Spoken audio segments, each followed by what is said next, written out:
Hey everyone, welcome back to another video in React Native. So in this video, we'll be building a full stack employee management app in React Native using the Expo framework and the Expo Router. And for the backend part, we'll be making use of MongoDB. So if you find this interesting, please hit the like button and also subscribe for more such content. So let's get started. So firstly, we'll look into the demo of the app. So towards my right is the first screen that is being displayed. That is the home screen. So towards the top, we have two parts of designs, which is going to show us basically the employee list as well as the mark attendance design, where we can mark attendance for a particular employee that is registered in the app. So firstly, let's look into the employee list. So here it's going to show us a bunch of employees that are registered in the app with the employee name, the designation, as well as the employee ID. So with the help of the plus button, we can go and add the employee into our database by filling all of the details. Okay, and this is it about basically the employee list. So the next thing we have is the mark attendance. So if you press on mark attendance, it's going to take you to that particular screen, and for that particular day you can mark the attendance for that particular employee who's registered over here. So let's say I'm going to press on the first one. So as you can see, it's going to come into the next screen with certain details. Okay, and we can mark the attendance, that is, let's say present, absent, half day, or a holiday. So by default I've given it as present, so I'm going to press on submit attendance. So as you can see, attendance submitted successfully for this particular person. Okay, and the same thing is stored inside of the backend as well. So that is it about the mark attendance. So next thing we have is something known as the attendance report. Okay, so here we have just done a bit of this. Okay, while building it up, we're going to complete this process and I'll explain how exactly we're going to do this part. So this is it about the attendance report. So the final thing we have is the summary report for the employees. So let's go press on summary report. So this is basically going to give the unique information, that is how many days they're present, absent, half day, holiday, and non-working days for that particular month, as you can see over here. So this is basically going to give you a kind of report based on the attendance that we have marked. So all this data is coming right from the backend, as you can see. Okay, so we'll be building this in this project. So if you find this interesting, please hit the like button and let's get started with the project right away. So now the first step is to create a Expo Manage project. So let's go do that. So firstly, inside my terminal, I'm inside my build folder, as you can see. So here we're going to create a fresh project. So here I'm going to say npx create Expo app, and I'm going to press on enter. So this should ask us to choose the project name. So here I'm going to say employee, then YouTube. You can give any project name you want, and after that I'm going to press on enter.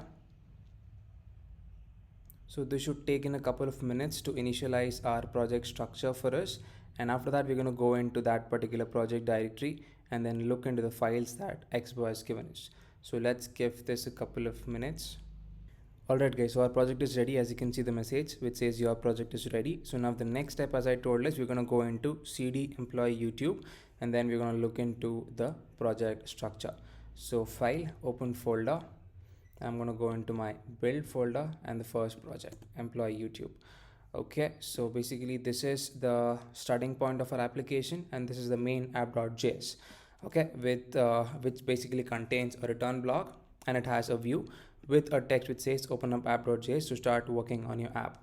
So this is basically the starting point, and now we need to initialize Expo Router into this particular employee YouTube project. So this is something known as the manual installation. So let's head over to Chrome, and then I'm going to search for Expo Router. I'm going to go to the first link, and then we have something known as manual installation. So select on that, and we have already done this part, that is create an Expo project. So now the next step is we need to install certain dependencies to initialize Expo Router into our project. So just copy this piece of code over here, and we're going to come back to the terminal. Open up the new terminal over here and just paste the code and then press on enter. So all of these dependencies gets installed into the app. So let's give it some time to install.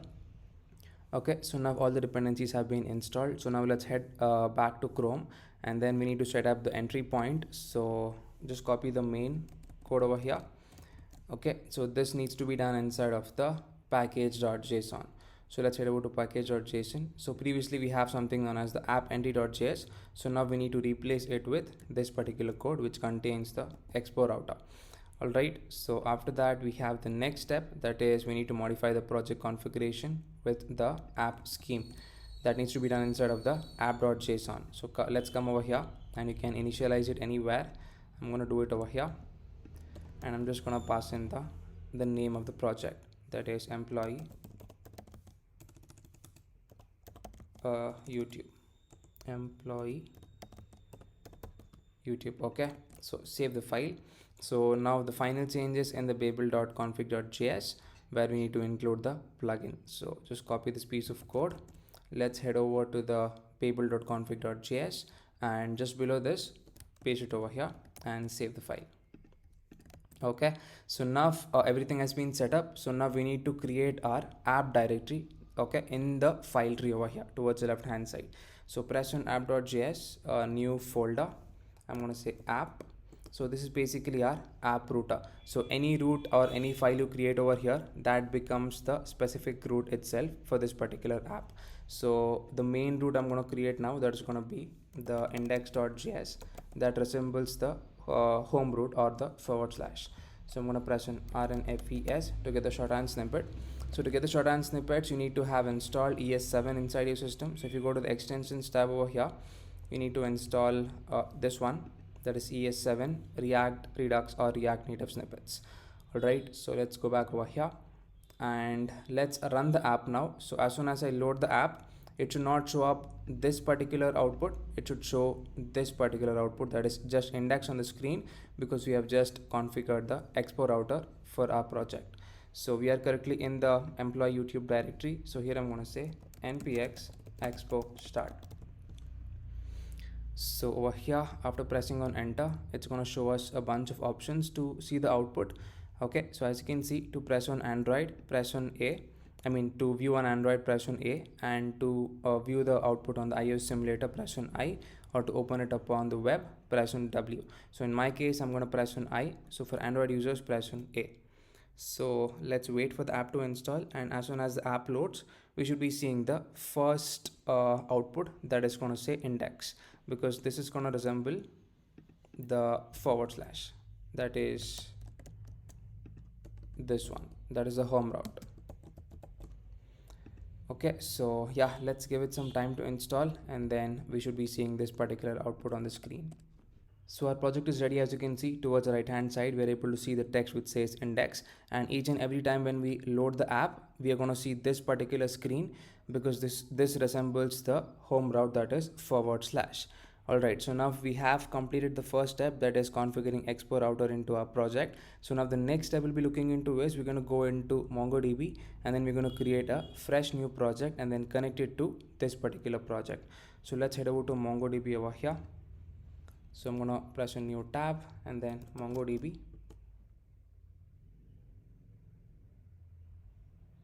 So let's sign in with Google over here.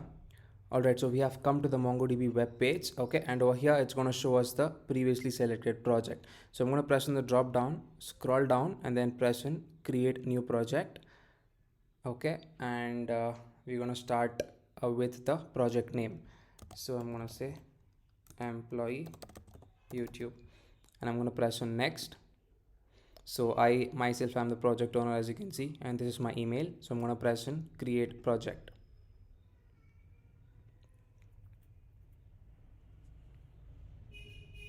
So now we need to create a deployment. So let's press on the create button, and make sure you choose the free version, that is M0. And apart from that, these details I'm going to leave it as default, and I'm going to press on create. So now we need to create our username. So the username, I'm going to give it as my name, and the password also I'm going to give it as my name itself, and I'm going to press on create user. So now we need to add the IP address access list. So I'm going to add over here 0.0.0/0, and then I'm just going to say add entry. Okay, so after that, basically I'm going to press on finish and close. Okay, let's press on go to overview. So as you can see, it says we are deploying your changes. So it's going to take in a couple of minutes to initialize our backend. So let's come back to our VS Code app, and over here, firstly we're going to create our API folder. So let's press on app.js, new folder, API, and let's press on new terminal. Make sure you're into the API folder. So let's say cd API, And here firstly we're going to create our package.json file. So to do that, I'm going to say npm init. Okay, so the package name is going to be API, version is this, the description I'm going to give it is backend, and entry point index.js, enter, and for the other details just press on enter. Okay, so as you can see, inside of the API folder our package.json is created. So now we want some dependencies to write some code in the backend part, so let's install them in the API folder. So here I'm going to say yarn add. We need access to body parser, we need access to cars, we need access to express, we need the mongoose as well, and we need nodemon. So let's press on enter. So all of these dependencies will be installed into the package.json. So let's give it some time. So as you can see, everything has been installed over here. So now the next step is we need to initialize the start script. So I'm going to say start over here. It's going to be nodemon index.js. Alright, so save the file, and now we're going to initialize our backend file that is going to be index.js. So let's press on API, new file, index.js. So at the top, let's start importing the required things as we do usually. So I'm going to say const express equals to require express, and then const body parser equals to require body parser, and then we're going to initialize our mongoose. So I'm going to say const mongoose equals to require mongoose, and then we're going to say const app, firstly create an instance of the app, equals to express, and I'm going to choose a specific port. So I'm going to say const port equals to 8000. Okay, and I'm going to say const cars equals to require of cars, and I'm going to write app.use of the cars. Alright, so apart from that we have two more pieces of code, that is app.use, the body parser dot URL encoded, and extended is going to be false, and we're going to make use of the JSON as well. So here I'm going to say app.use body parser dot JSON. So now with the help of the connect method, we're going to access the mongoose and then connect the app. So firstly let's head over to the backend. So as you can see, our database are ready. So let's press on the connect button, and we're going to choose the third option, MongoDB for VS Code, and make sure you copy this URL.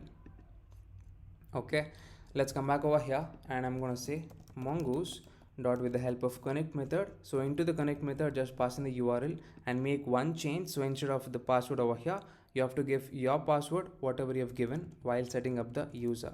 So my password is my name itself. Okay, and apart from that, I'm going to provide some options to this, that is the connect method. So I'm going to say use new URL parser, and I'm going to set it to be true, and I'm going to say use unified topology, and I'm going to set it to be true. And apart from this, I'm going to apply basically the then method to the connect method. So here I'm going to say dot then, I'm going to give a console.log message. So I'm going to say console.log connected to MongoDB, and if at all there is any error, we're going to catch the error. So I'm going to say dot catch of error. Okay, so here also I'm just going to say console.log of that particular error. I'm going to say error connecting to MongoDB with that particular error. So finally we have the final method, that is the app.listen method. So here I'm going to say app.listen. It's going to take in, of course, the port that we have previously chosen. In our case it's 8000. Okay, so here we're going to take in the function, and I'm going to give a console.log message.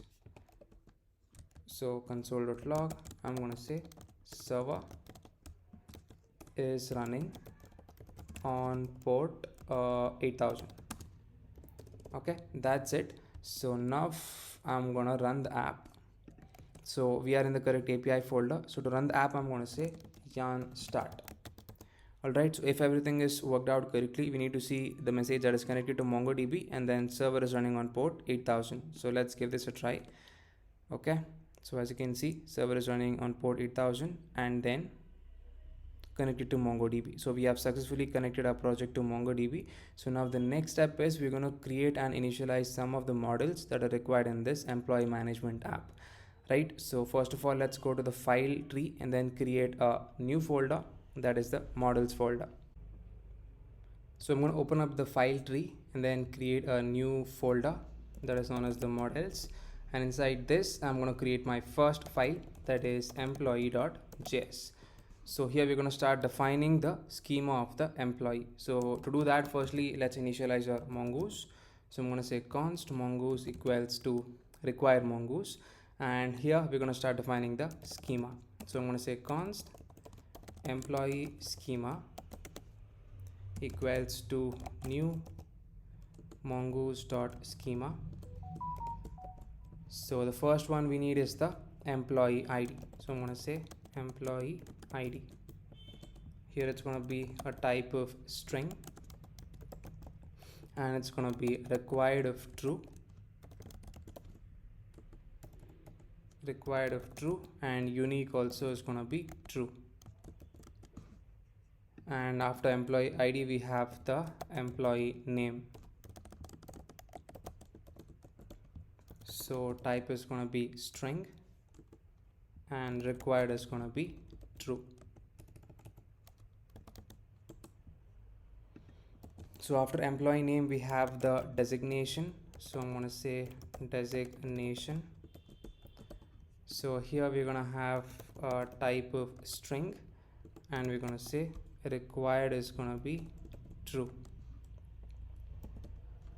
And after that we have the joining date. So joining date, type is going to be string, and required is going to be true. And after joining date we have the date of birth. So I'm going to say date of birth. Type is going to be string for this as well. So type string, and required we are going to say true. Okay, so after date of birth we have the salary of the employee. So I'm going to say salary. We are going to say type of number, and required is going to be true. And after salary we have the active employee. So active employee.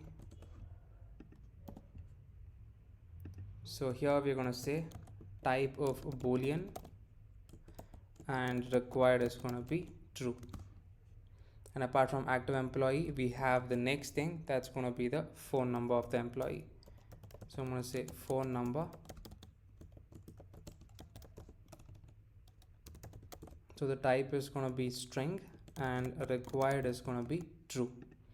So apart from phone number we have the address of the employee. So I'm going to say address. So here we're going to say the type is going to be of string, and required is going to be of true. So required true. And we have the next one, that is created at. So type is going to be date. Alright, and default is going to be date.now. So that's it. So these are the required details for the employee schema. So you can look into it from the start.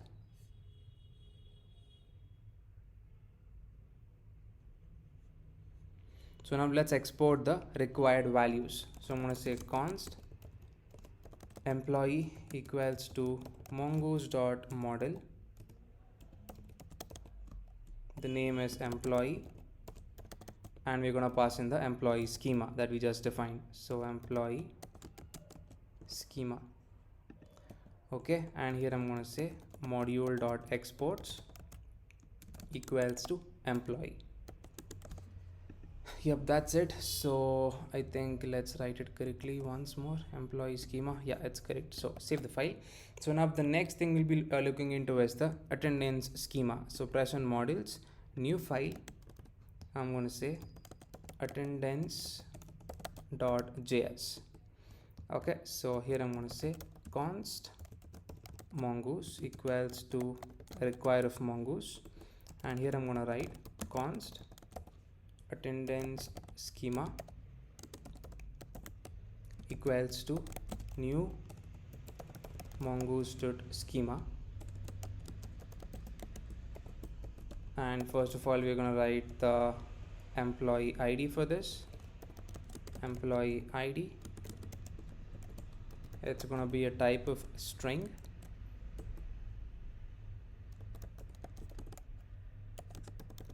and we're going to say required is going to be true. Okay, after employee ID we have the employee name, so type is again going to be of string, and we're going to say required is going to be true. And after employee name we have the date attribute, so I'm going to say date. Here also we're going to say type of string, and we're going to write required is going to be of true. And finally, after the date we are going to initialize the status, that is the status of the attendance. So we're going to say type of string, and required is going to be true.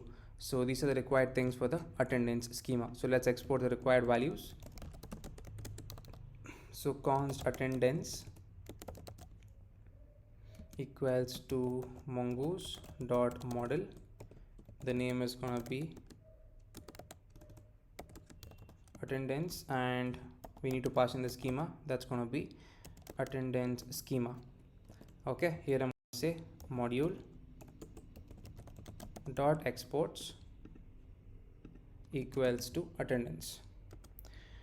Alright, so we have defined both of the schemas required for the app, that is the employee schema as well as the attendance schema. Alright, so now the next step is we're going to start designing the initial screen, that is the home screen.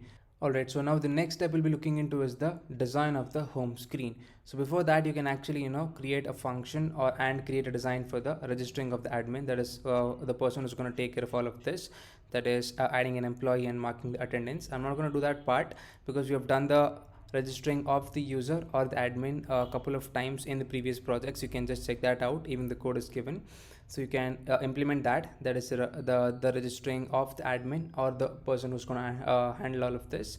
And yeah, apart from that, we'll look into the next step, that is the design of the home screen. I'm going to open up the file tree and then create a new route inside of my app folder, that's going to be for the home. So I'm going to press on app and then new folder, I'm going to say home route and then press on enter. So firstly we're going to define the layout for the home route, so I'm going to press a new file and we're going to say underscore layout.js. So over here let's start defining the layout. I'm going to say first of all import stack from Expo Router, and here I'm going to say export default function layout. This is basically going to return us the stack.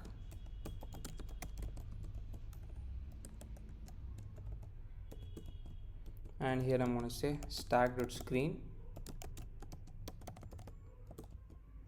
So first of all, let's create the first index.js file inside of the home route. So I'm going to say index.js file inside of the home directory and rnfes to get the shorthand snippet and save the file. So inside the layout, this is going to be the first screen whenever we go to the home directory. So here I'm going to say name is going to be index, and we're going to provide some options over here to the stack. So I'm going to say screen options. I'm going to give header shown as false by default. Okay, so this is basically going to get applied for all of the screens. So save the file. So now as you can see, there is no change appearing over here.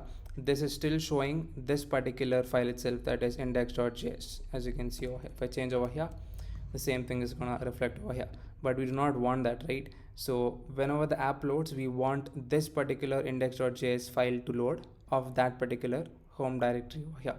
So to make the change, we're going to make use of something known as the redirect over here inside the return block. So I'm going to say redirect, import that from Expo Router, and we're going to pass in the href value for the redirect. So I'm going to say href. So to go into the home, it's going to be / and then home. So this should automatically go into the layout and then target the stack.screen. That's the first one, which is index, and it's going to show whatever is there inside of the content of this particular page, that is index.js. So I'm going to save the file. So as you can see, we are coming directly to the home directory when the app loads. So now let's start designing the home directory. The index.js, that is the first page of the home directory.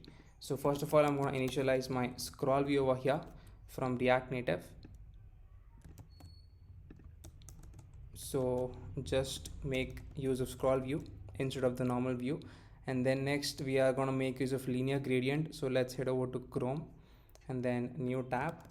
So I'm going to search for Expo linear gradient, the first link, and we're going to install this one with the help of this code. So copy that out and new terminal and paste it out over here.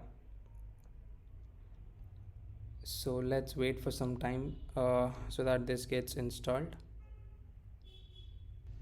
Alright, so this has been installed. So now let's remove the text, and then I'm going to import my linear gradient from that particular dependency, that is Expo linear gradient. Alright, so this is going to take in, of course, the colors that we want to show on the screen. So we're going to say colors. I'm going to pass in two colors. The first one is going to be this one, that is 7E, 7F, 7F, D5. Okay, and we're going to have the second color over here. That's going to be E9, E4, and then F0. So we're going to give the style for this as well. So I'm basically going to give it a flex of 1, so it covers up the entire screen. So save the file. Alright, so currently we are not able to see any color over here. So once we start building up the UI, automatically the background color should be applied that we've given to the linear gradient. Okay, so first of all, I'm going to initialize my view over here. So inside this, we're going to have one more piece of view that contains the top design. So here it's going to have the icon, the text, and the icon again. So let's head over to Expo icons. So I'm going to say expo.icons.fyi. We're going to go to the first link, and then we're going to search for bar chart.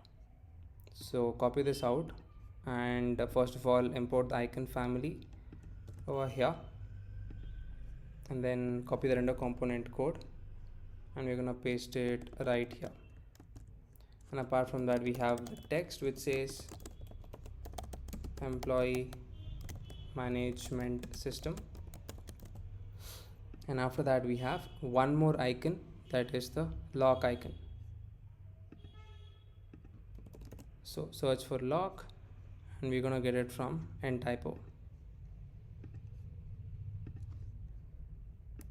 Paste it over here, and even import ntypo as well. So save the file once.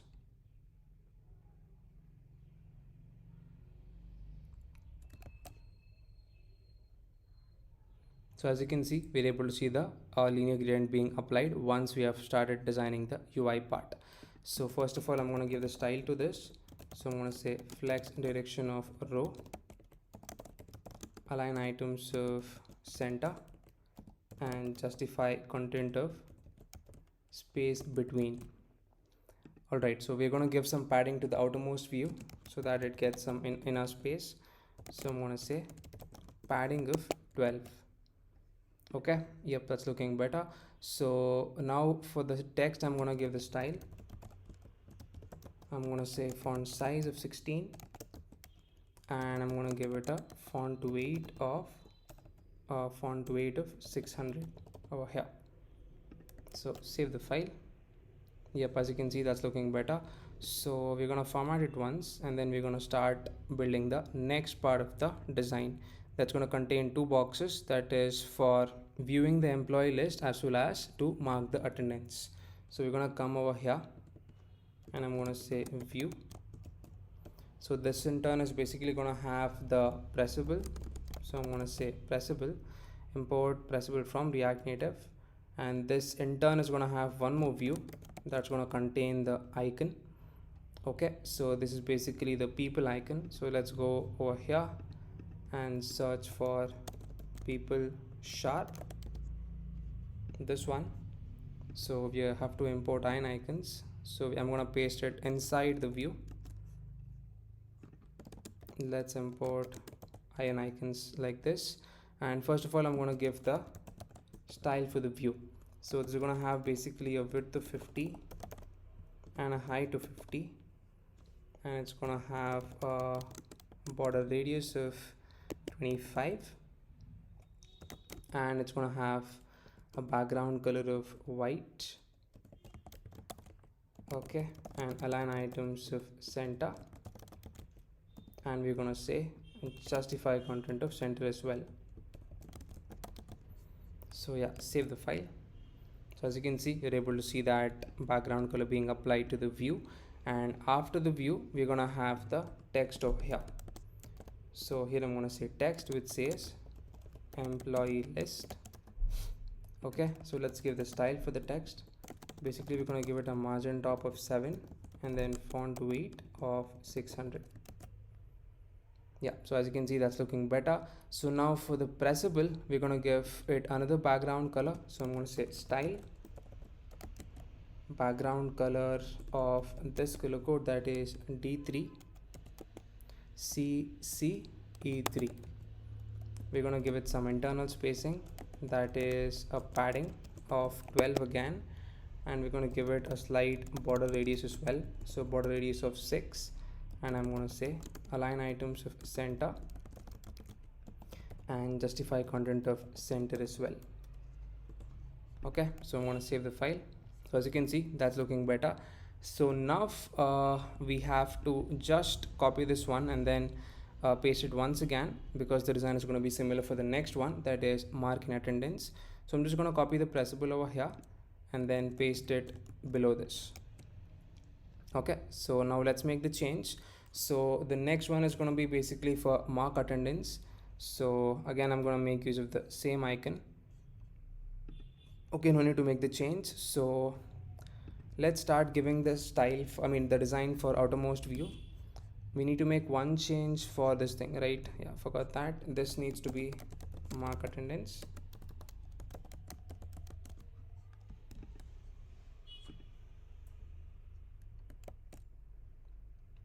Alright, so let's go back to the view over here that contains two of the pressables. Yeah, that is this one. So I'm going to say style. First of all, margin top, because there is less spacing, and I'm going to give a flex direction of row and align items of center, and I'm going to give it a gap of 20. So save the file. So as you can see, it's only taking up that much space which is required, but we wanted to take the entire space, that is for the full screen width. Okay, so to make that change, I'm going to go to the pressable of each container, and I'm going to say give it a flex of 1, and for the second one also give it a flex of 1, so it takes up the entire space, that is for the entire screen width. So I'm going to save the file. So as you can see, now it is taking up the entire screen width and then filling it up. That's looking good. So now the next step is we're going to start and design the next part, that is after the view, and it's going to be related to the additional report, the attendance report and the summary report and so on. So I'm going to initialize my view over here just after that particular view, and this in turn is going to have the pressable. So I'm going to say pressable. So this pressable in turn is going to have another view which is going to contain the icon that we have designed in the similar fashion just above. So first of all, let's get the icon. So first one is going to be the newspaper outline. So I'm going to say newspaper outline, that is from iron icons. I think that's already imported. Just copy the render component code and we're going to paste it over here. And let's give the style for the view. So it's basically going to have some internal spacing, padding of 7, and it's going to have a width of 45 and a height of 45.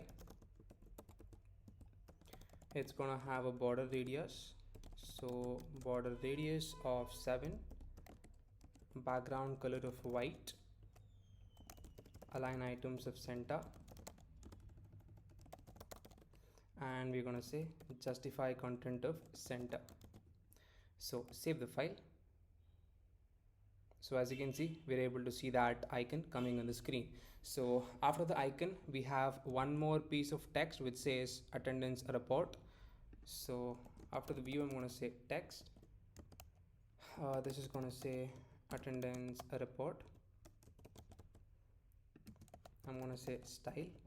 So basically we're going to give it a margin left. First of all, margin left of, let's say 10, and I'm going to give it a font size of 16 and a font weight of 600. And apart from that, we're going to have again the icon towards the right. So I'm going to initialize one more view for that. So I'm going to say view. So that is going to be the right icon. So I'm going to search for chevron right. This one from ntypo. ntypo has already been imported. So just paste it over here. So I'm going to give the style for the view. So I'm going to say style, basically a width of 35, and it's going to have a height of 35.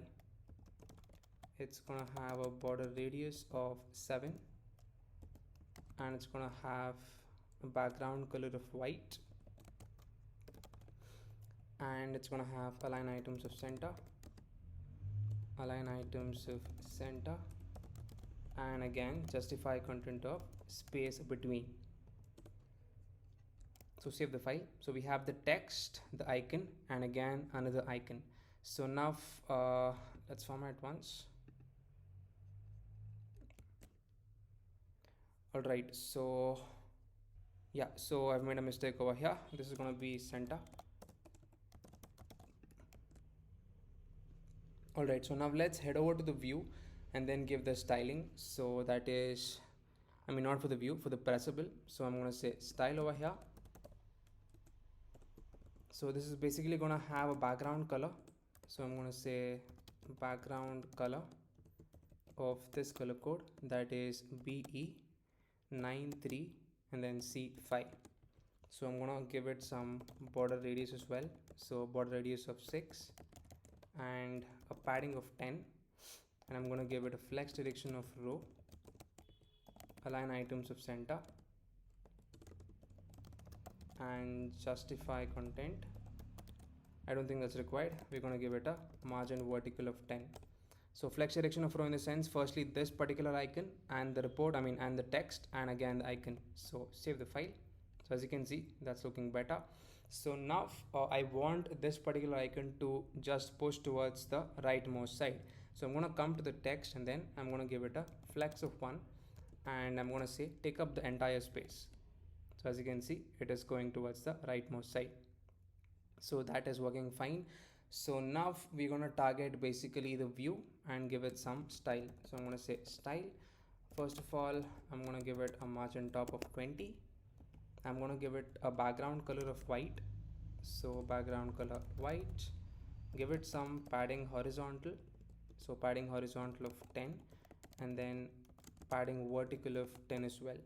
I'm going to give it some border radius as well of 7. So save the file. So as you can see, that's looking better. So now I'm just going to copy down the pressable a couple of times and then later make the changes for the text as well as the icon. So I'm going to copy down this pressable 3 more times. So 1, 2, and then 3. Okay, yes, that's looking fine. So now we're going to start making the changes. So the second one is going to say summary report. So this is the first one. This is the second one. So this is going to say summary report. The icon is going to be same. We're just going to change the text. So summary report, it's like this. Okay, that is looking fine. After that, we have the next thing. I think we do have an icon for summary report. Let me just check that once.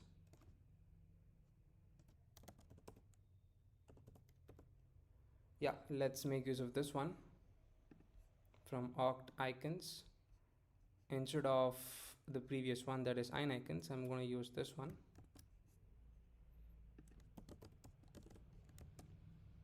Okay, Okay, yeah, that's looking fine. So after the summary report, we have the next piece of design coming up, that is basically all generate reports. So to make that change, let's scroll down, summary report, and then this is going to say all generate reports, all generate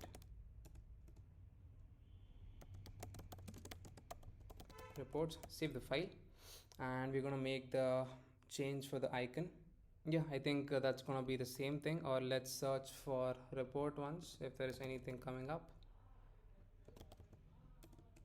Report, yeah, we can use this one for the time being, and over here I'm going to make use of this one. So save the file. Yeah, so the final one is going to be for the overtime employees, so I'm going to make the change for that. So I'm going to say overtime employees. Okay, so save the file. Yep, that's looking fine. So we have designed the second portion of the screen, that is basically regarding the reports, the attendance report, summary report, all generate reports, and the overtime employees. All right, so now the next step we'll be looking into is I think I forgot to change the icon, so we're going to make use of the people icon. So people from mine icons, just copy that out and we're going to paste it over here. All right, yep, that's looking fine. So now we're going to design the final part over here, that is also related to the UI itself. So that's going to come just after this particular view. Okay, so I'm going to initialize my view over here for the bottom part of the design, and this is going to have one more view over here. So I'm going to say view. This in turn is going to have another view that's going to contain the icon. So firstly, let's get the icon. For the first text is going to say attendance criteria, so I'm going to search for the icon. That's going to be this one. So import the icon family first, and yeah, copy the render component code, and we're going to paste it over here.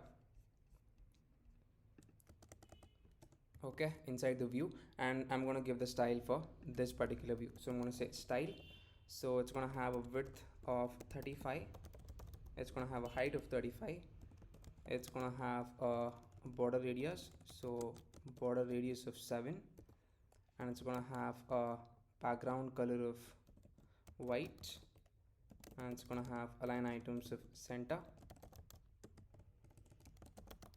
and it's going to have justify content of center. Okay, so I'm just gonna save the file once. So as you can see, you're able to see the icon coming at the bottom part. So now after the view, we're gonna have the text, that is after over here. I'm gonna say text, so this is gonna say attendance criteria. Save the file.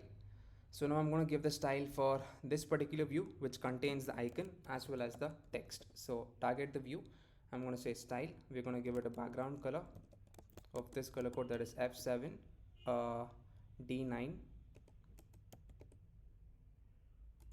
or 9D and 00. Okay, so border radius of 6, some internal spacing, that is padding of let's say 12, align items of center, justify content of center, and I'm gonna give it yeah, let's format once and save the file. Okay, as you can see, that's looking better. So we're gonna just copy this view one more time. Okay, I didn't do that correctly. So copy this out and just paste it beneath over here. Okay, we are able to see it, we are able to see it 2 times, and yeah, we're gonna target this view. I'm gonna say style, first of all a margin top of 20, and I'm gonna give it a flex direction of row, align items of center, and a gap of 20, gap of 12. Okay, save the file, and we need to make the change for the second one, right? So apart from attendance criteria, this is going to say, this is going to have a new text which says increased workflow. So increased workflow, let's write that correctly, and we're gonna get the bar chart icon for this. So bar chart from feather. So instead of this, I'm gonna say copy this icon. Let's import feather. So yeah, save the file. Feather is already been declared, so let's remove that out. Yeah, so as you can see, we're able to see the icon. So now for the text, we're going to give it a margin top because it's almost touching the top icon. So I'm going to say style over here, and I'm going to give it a margin top of 7. So the same piece of style, I'm going to give it to the upper text also, that is this one.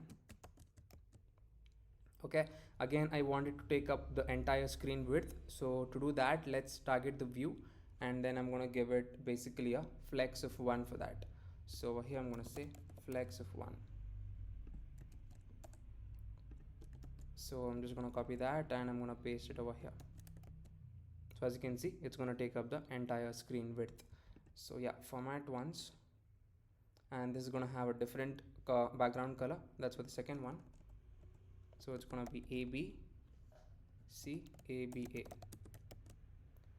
Alright, that's looking better. So now I'm just going to copy down the entire view once more and then make the changes. That is this one.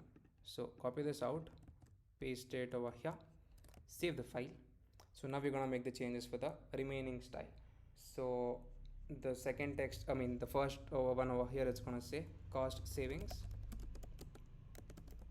The icon is going to be same. So save the file, and we're going to have let's say a different background color for this. So over here I'm going to say, instead of white, no, not over there, for the outermost one, that is this one. So it's going to say D3 CCE3. All right, so yeah, that's this the third one, the third text, and the fourth one is going to say employee performance. So this is just for the UI purpose, we are designing it. So I'm going to say employee performance. Okay, so save the file, and let's come to the background color once, and here we're going to say BDC 3C7. So that's the color code for the final one. So we have designed the first part of the home screen, that is the entire home screen design. So now the next step is we're going to go into the index.js file, and then we're going to initiate a register endpoint to register any employee inside of the employee list page. So let's head over to the index.js file over here, and here I'm going to say endpoint to register a employee. So here I'm going to say app.post. So it's going to be / add employee. So it's basically going to be a async method. So I'm going to say async with the request and the response inside of the callback. So first of all, I'm going to initialize my try catch block. So I'm going to say catch of error first of all. So catch of error.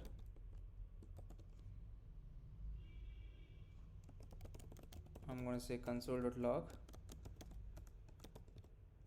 error creating employee with that particular error, and we're going to send the result.status. So I'm going to say result.status of 500.json with a message being failed to add an employee. Alright, so this is going to be the catch block. So first of all, inside the try block, we need access to a bunch of data to register a particular employee. Okay, so I'm just going to get that over here. So here I'm going to say const employee name, comma employee ID,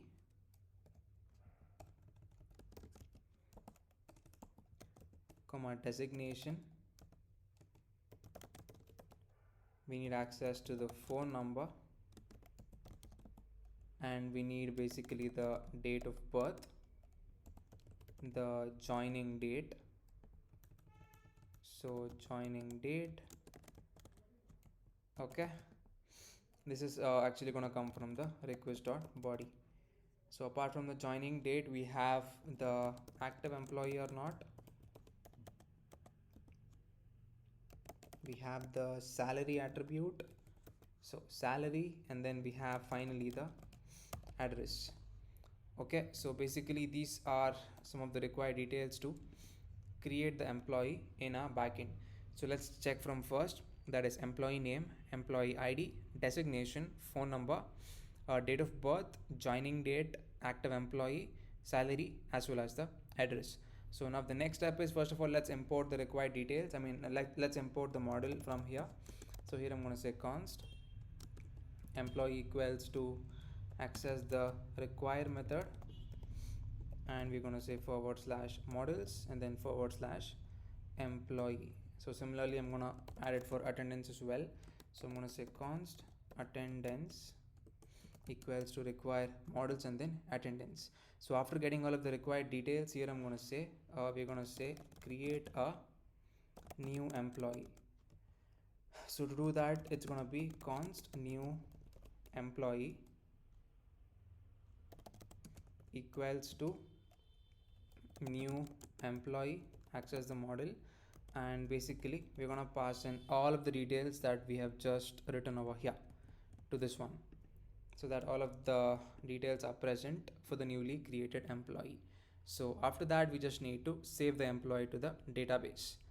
Okay, so to do that, I'm going to say await the new employee dot save, and basically we're going to send it in the result. So here I'm going to say the result dot status of 201 dot json with a message being employee saved successfully, and if you want, you can show the message that is employee is going to be the new employee. Okay, that's it. So this is the endpoint to register our employee in the backend. So you can check that out from the first.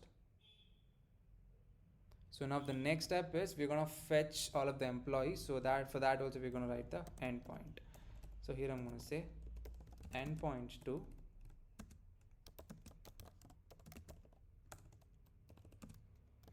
fetch all the employees. Okay, so we're going to make use of the get method. So it's going to be / employees, just like this, and it's going to have basically the async method with the request and the response inside of the callback.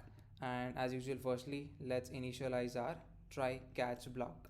So I'm going to say try, and here I'm going to say catch. So catch of error, first of all I'm just going to say result dot status of, let's say, 500 dot json with a message being failed to add an employee or failed to get an employee, something like this. And over here let's change it to fail to retrieve the employees. All right, so inside the try block, with the help of the find method, we're just going to send all of the employees in the result. So let's write this correctly, status. So over here I'm going to say const employees equals to await employee dot find method. Okay, and we're just going to send the employees in the result. We are not going to apply any kind of condition that we want only these specific employees. We're just going to get all of the employees that are stored inside of the backend. So here I'm going to say result dot status of 200 dot json of the employees. So that's it. So this endpoint is going to give us basically the list of employees that is present inside of the backend. So now the next step is we're going to create an on-press event on the employee list, and we're going to create a new screen, and over there, if at all there are any employees, then we're going to show it, and if at all there are no employees, we're going to show a plus button so that we can add the employees. So I'm going to open up my file tree and then create a new file inside of my home directory, that is for the employees. So I'm going to say employees.js. So rnfes to get the short and snippet. So save the file and let's head back to the index.js and then initialize the onPress event on the employee list. Okay, so if you press on that, you need to navigate to the employees page. So I'm going to initialize the onPress event on this pressable. So I'm going to say onPress. So first of all, let's initialize our router. So here I'm going to say const router equals to use router, and make sure you import use router from Expo Router.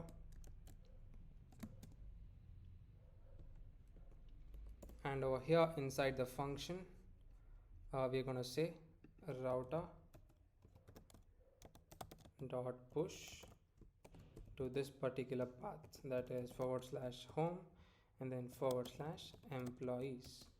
So save the file and let's press on the employee list. Okay, I don't think there's a screen named employees. I forgot to add that in the underscore layout.js. So let's add that and then we should give this a try. It should work.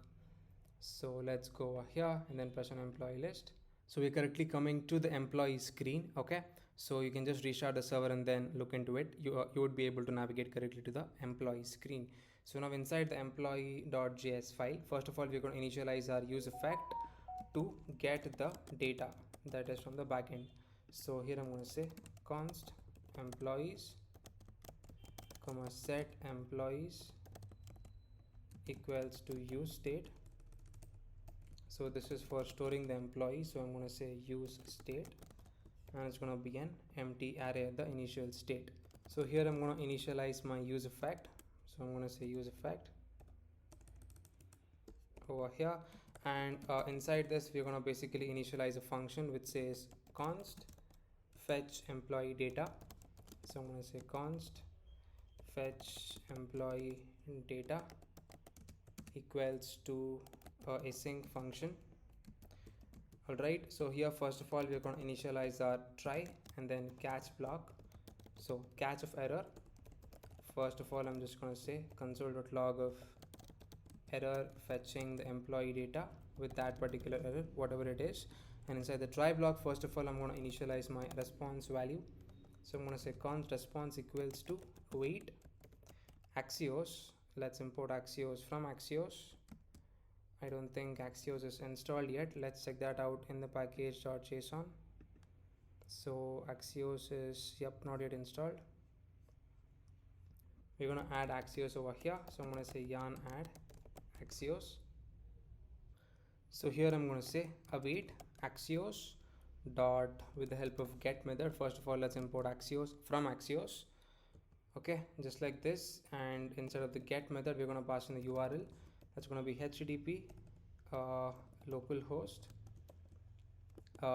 8000, I guess. Let's check out the port we have used. It's going to be 8000, so it's going to be 8000 and then /employees. That's what we gave inside of the endpoint. So after that I'm just going to say set the employees to be the response.data. So currently we should just get an empty array because we do not have any employees present inside of our backend, right? So it should pretty much give us an empty array. So I'm going to reload the app and then restart it once more. Okay, so we have the error that is use state does not exist. So let's import use state from React.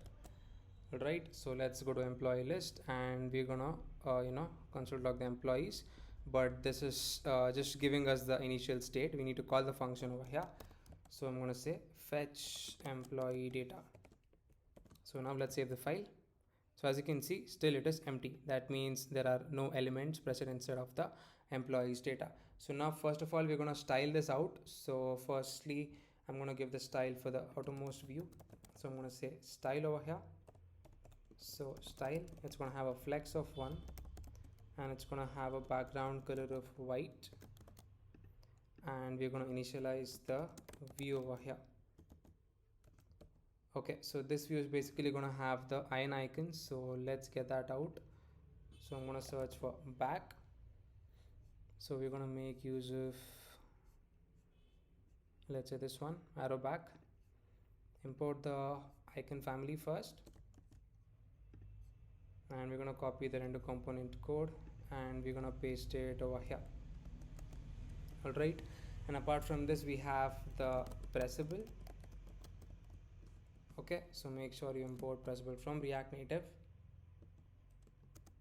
So this is basically gonna have the and design icon, that is the search icon, and the text input. So search for search from and design.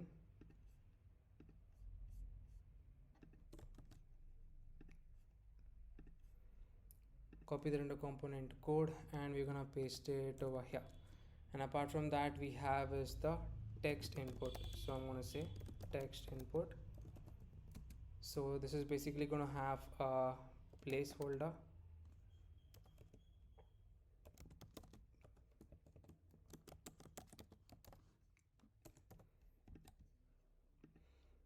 Okay, so save the file.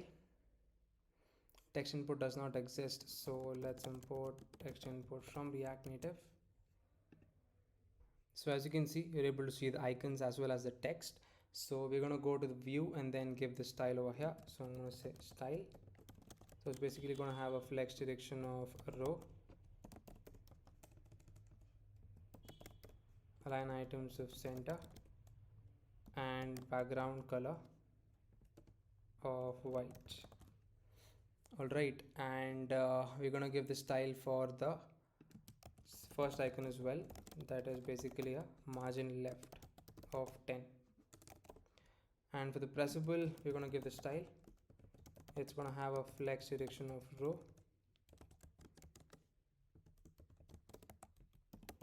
align items of center, it's going to have some margin horizontal, let's say margin horizontal of 7, and then a gap of 10.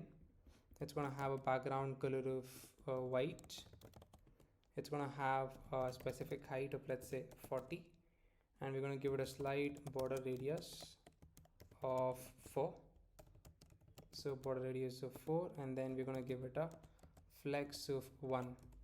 This we're going to give it once we initialize the third button, that's going to be the plus button. So save the file. So as you can see, you're able to see that being applied on the screen. And if you want, you can decrease the size of the icon, that is the search icon. Let's keep it to be 20.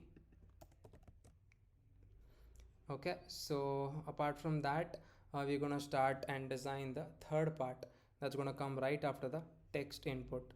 So here we're gonna say, if at all the employees dot length is greater than 0, and here we're gonna display the view, and this view in turn is gonna have a pressable. So this pressable is gonna have the plus circle icon. So let's search for plus circle, that is from and design. So copy this out, we're gonna paste it over here, and we're gonna give the styling for this pressable. Or instead of that, let's first save the file.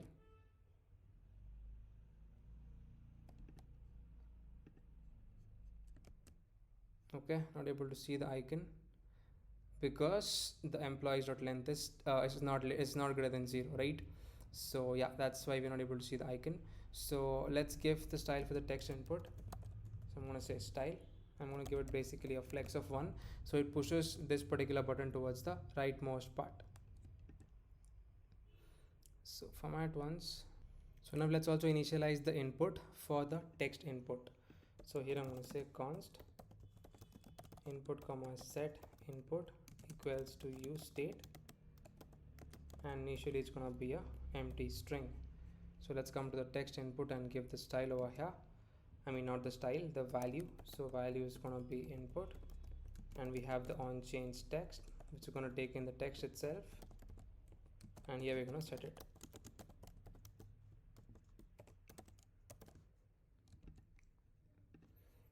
All right, so that's it. So we have we are tracking whatever the user is typing inside of the input state.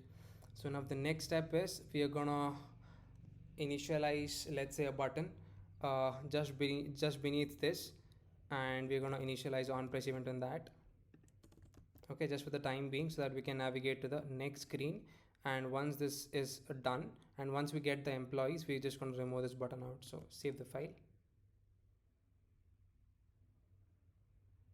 So as you can see, you're able to see that on the screen. So let's change the color of this. So I'm going to keep it to be 0072B1. okay, and we're going to create one more screen. So I'm just going to open up the file tree, new file. I'm going to say add details.js. So rnfes to get the shorthand snippet. Save the file. Let's include the screen into our underscore layout.js, that is basically into the stack. So I'm going to say stack.screen. Name is going to be add details, and save the file. So let's come to the employees.js, and here we're going to initiate a onPress event. So I'm going to say onPress. So we're going to take in a function, and here I'm going to say router.push to basically /home, and we're going to push it to /add details to go to that particular page. So save the file and then press on this. Okay, router does not exist, so let's initialize our router. So I'm going to say const router equals to use router, and make sure you import use router from Expo Router. So let's press over here. So as you can see, we're coming correctly to the add details page. So let's start designing the add details page so that we can add an employee and show in the previous page. So I'm going to initialize my scroll view over here, and let's make it let's make use of the scroll view instead of the normal view, and just like this. So now I'm going to initialize my view, remove the text over here. So inside this view, I'm going to say text, which says add a new employee. Save the file. So we're going to give the style over here. We're going to give it basically a padding of 10, some internal spacing, and we're going to give the style to the text. I'm going to give it a font size of 17 and a font weight of bold. Okay, yeah, that's looking good. And after this text, let's first of all import my text input over here. So I'm gonna initialize my text input. It's gonna be the first one. So basically this is gonna have the placeholder. So placeholder for this one, we're just gonna hard code it. I'm just gonna say India.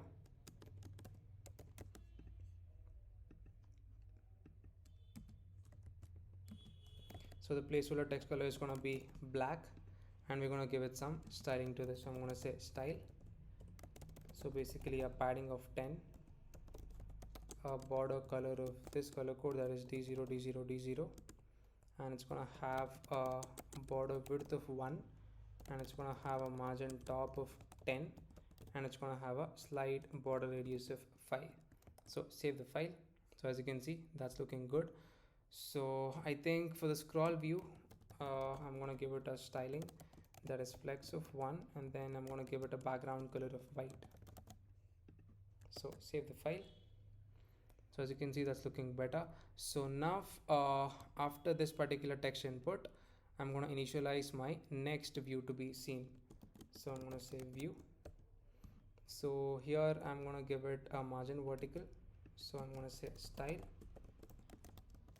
margin vertical of 10. So here also it's going to have the text. So just copy that out and paste it over here. So instead of add a new employee, here it's gonna be full name,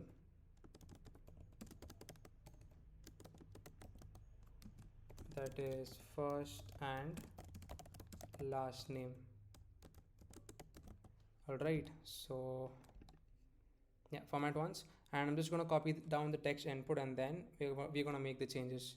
So just copy this out, and then we're gonna paste it just below the text. So format once and save the file. Okay, so I think we need to give margin horizontal, I guess. or instead of the margin horizontal, I think we can put it inside this view itself because we have already given the padding. So just copy that out and we're gonna paste it just after the text input. So the padding also gets applied along with the margin vertical. So as you can see, that's looking better. So now instead of the placeholder of India, here I'm gonna say enter your name. Alright, so now we're just gonna copy this view a couple of times, okay, by removing the margin vertical and then applying the margin vertical after one by one. So paste it over here. So this is not going to contain the margin vertical. So after the first name and the last name, we have the next input coming up. That's going to be employee ID. So here we are going to say employee ID. So here also it's going to be employee ID.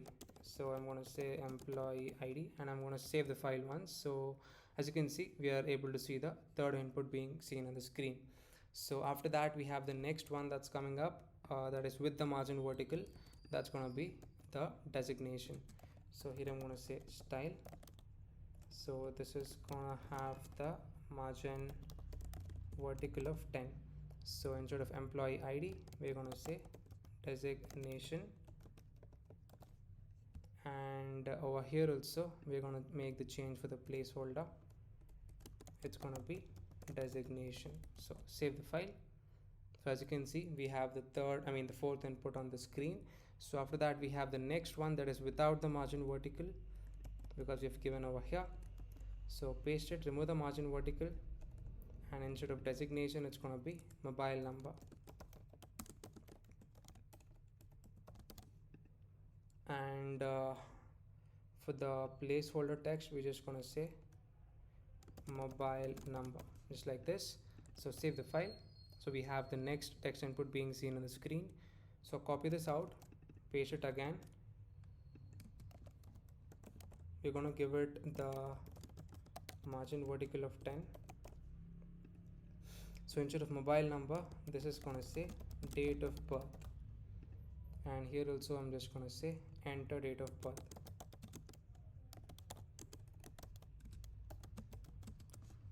Alright, so save the file.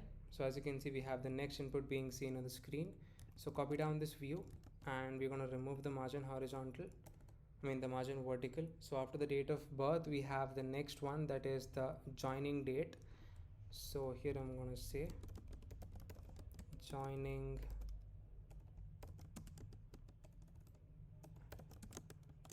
date. So here also we're going to make the change for the placeholder, that is going to be joining date. Alright, so after that, we have basically the active employee, if it is true or false. So by default, we're just going to make it to be true. So I'm going to initialize my view just after this view, and I'm going to say view. So let's write that correctly. So view, we're going to have the text over here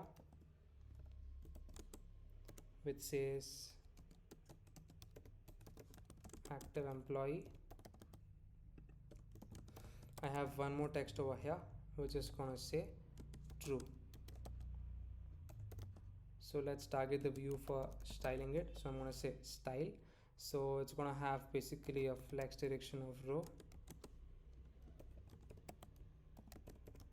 align items of center, and it's going to have justify content of space between. So save the file and we're going to give it a slight margin top for this. So I'm going to say margin top of 10. Okay, so let's format once, and apart from this, we have the next one that is going to say the address, or we're going to show the salary. So save the file and here I'm going to say style, margin vertical of 10. Okay, so instead of joining date here, I'm going to say salary. So salary, and here I'm going to write enter salary for the placeholder. So enter salary, and apart from that, we have, I think, the final one, that is the address. and then the button to add the employee. So just copy down that over here. So instead of salary, I'm going to say address, and instead of enter salary, I'm going to say enter address for the placeholder text. So as you can see, that's looking better. Let's remove the margin vertical. All right, so now we have the final one, that is the button that's going to come after the view. So I'm going to initialize my pressable over here. Make sure you import pressable from React Native as such from the top, and inside the pressable I'm going to initialize my text attribute, which says add employee. So I'm going to give the style for the pressable over here. So I'm going to say style. So it's going to have a background color of this color code. So background color, we're going to write ABC ABA. Save the file.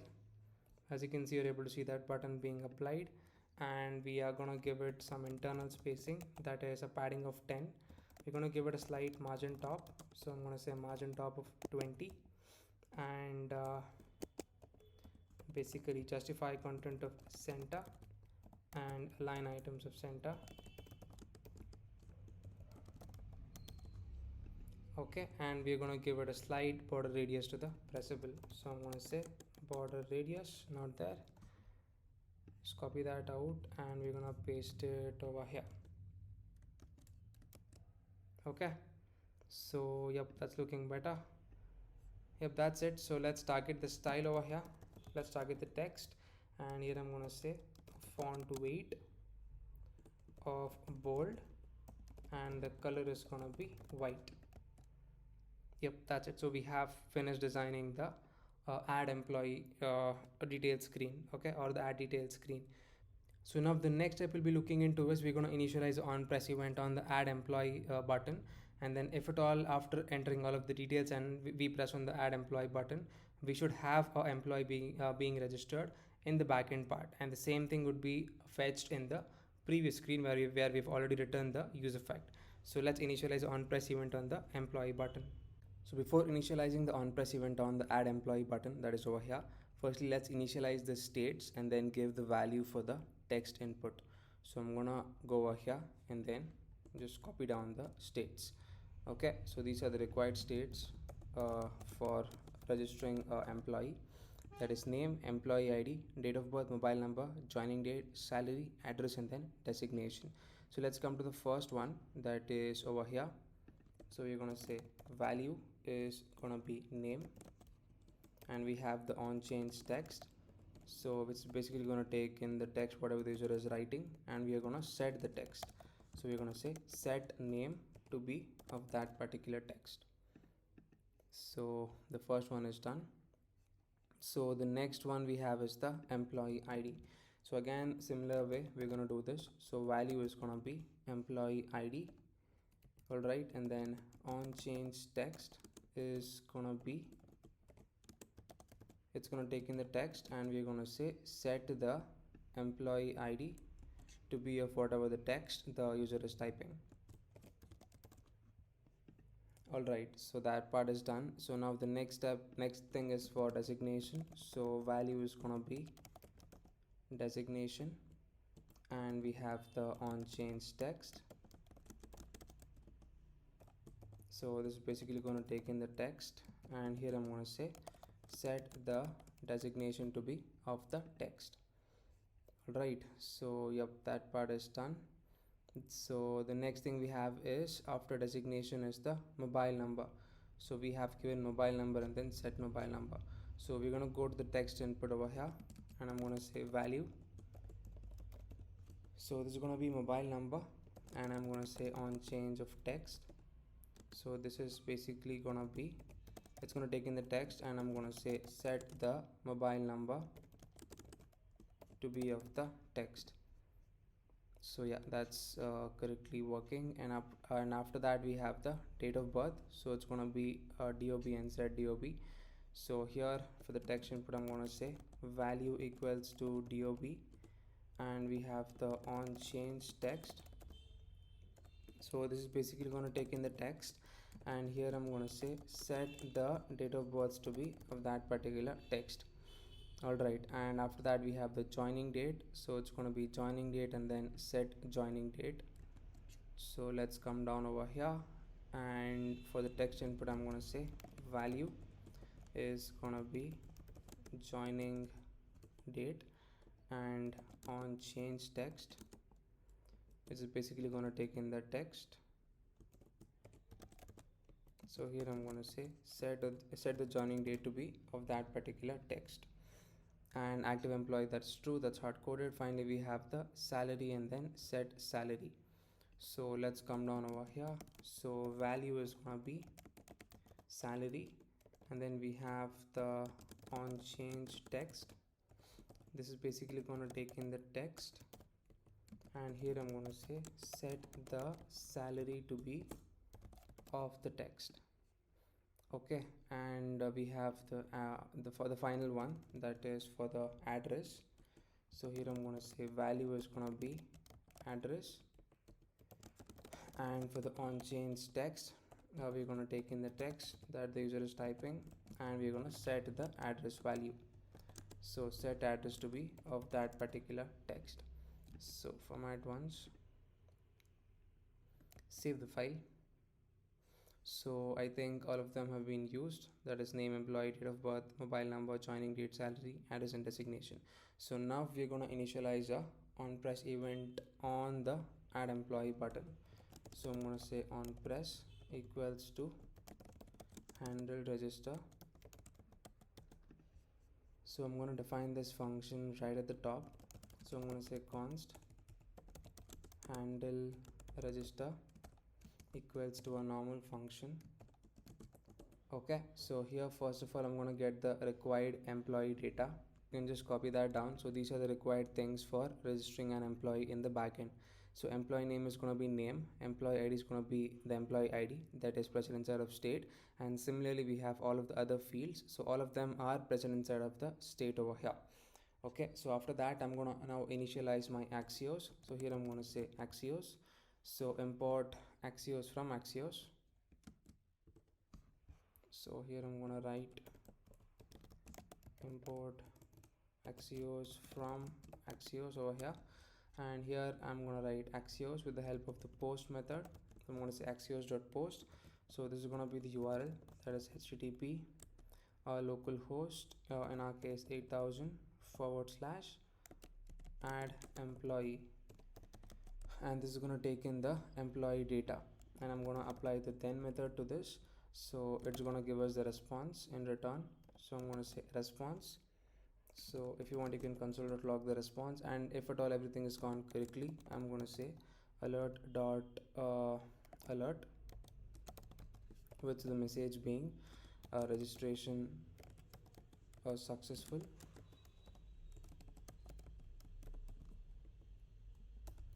and we are going to pass in one more message that is you have been registered successfully. Okay, so let's also import alert from React Native over here in format once, and after that again we're going to set all of the fields to be empty, right? So after this I'm going to say set the name to be empty, set employee ID to be empty, set date of birth to be empty, and we have set mobile number to be empty, we have set salary to be empty, similarly we have set address to be empty, set the joining date to be empty, and we're gonna have set designation to be empty as well. Okay, and if at all there is any error while implementing this, we're gonna catch the error. So I'm gonna say dot catch of whatever that error is, and here also we're gonna give the alert message. So I'm gonna say alert with two messages again, which says registration fail, and in the second message I'm gonna say an error occurred during registration. Okay, if you want, you can even console.log the error as well. So here I'm going to say console.log registration has failed with that particular error. So now we have completed writing the functionality for handle register function. So now let's give this a try. So I'm going to enter the details and I'm going to press on the add employee button. Okay, let's give some employee ID for this. Designation, I'm going to say software engineer, and mobile number I'm going to give like this. So date of birth is going to be something like this. Joining date, let's keep it this one or 20. Salary, something like this, and address ABC Street, Bangalore. So let's press on add employee. So as you can see, registration successfully have been registered successfully. That means this particular employee details has been stored inside of our backend. So let's go check that out once. So let's head over to Chrome. So let's press on browse collections over here. And as you can see, inside of our employees, we should be having our first data. Okay, so this is a first employee record being stored inside of the database with all of the details that we've given. So now the next step is, we have already written the function to fetch it in the previous part of the video. So we're just gonna fetch that, and then we're gonna display it along with the search functionality being applied. Okay, so let's come back to the employees over here. And yeah, first of all we had this button, right, the plus circle button. So now we're just going to remove that, and we're going to check if at all the employees.length is greater than 0. Then we're going to display the employees. So let's press on employee list. So as you can see, as soon as we came to the employee screen, this is our data that is coming from the backend part, because we've already initialized the function that is fetch employee data, right? And we have also given the message that is console.log of employees. So now with the help of this, we're gonna design this out. So let's remove the pressable over here, that's not required for now. And here I'm going to check the condition that if at all the employees.length is greater than 0, then we're going to show the results, that is basically including the search functionality. So first of all, I'm going to go out, and then I'm going to create a new components folder at the root level. So I'm going to say components, and I'm going to create a new file over here, that is search results.js. Okay, so rnfes to get the shorthand snippet. Save the file. Let's come back over here, and here first of all, if at all the employees.length is greater than 0, we're going to show the search results. Import that from the components folder. Else, if there are no employees in the backend, we're going to return a view with a message or the plus button. We're going to show it over here. Okay, so here basically it's going to have a text which says enter or no data, and inside the second text we're going to say enter or press on the plus button.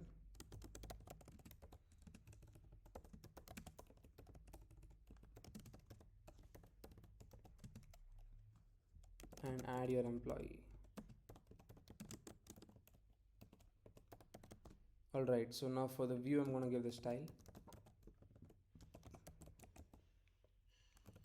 Basically a flex of 1, justify content of center, align items of center. Alright, so this is the basic thing. And apart from that, we're also going to initialize the same pressable that is that's going to have the plus circle icon. Okay, and this is going to have basically a margin top, that is for the icon. So I'm going to say style and margin top of, let's say, 30. So format once. Let's import pressable, it's already imported. So now the next step is, if at all we press on this, we should be directly navigated to the add details screen, right? So let's write that out over here. So I'm going to say on press. It's going to take in a function, and I think router is already initialized. Yes, so here we're going to say on press router dot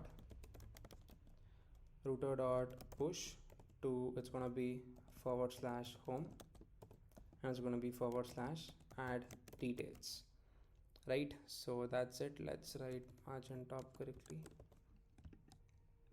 So yeah, that's it. So now for the search results, we're gonna pass in some data. So data is gonna be employees, and we have let's also initialize the input that is already hooked to basically this one, that is the search bar.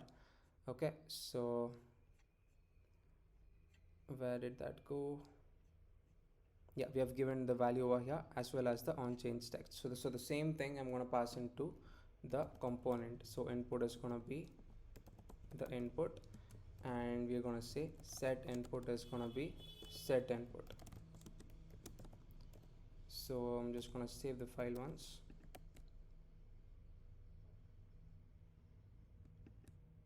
Okay, so as you can see, we have the data. So for that reason, you're able to see that search results component being rendered. All right, so we need to push this plus button towards the rightmost part. Yeah, so now it's working correctly. So I've just made one more change, that is I've given a flex of 1 to the outermost parent, that is the pressable as well over here. Okay, so because of that, it's going to push down this particular icon, the plus icon, towards the rightmost part.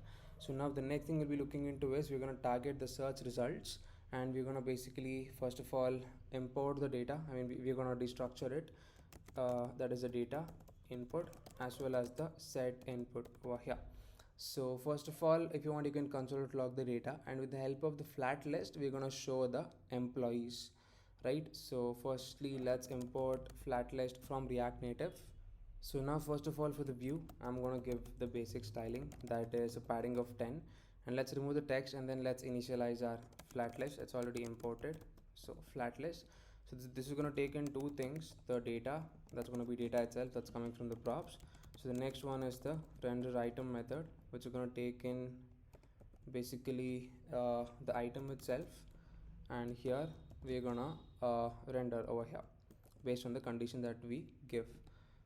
So here we're going to write the condition, that is if at all the item dot employee name, after converting it into the lowercase, so dot to lowercase, if this includes whatever the user is typing, so I'm going to say dot includes of input after converting it into again lowercase, so I'm going to say input dot to lowercase, then that means we have a match. So we need to show that particular search result.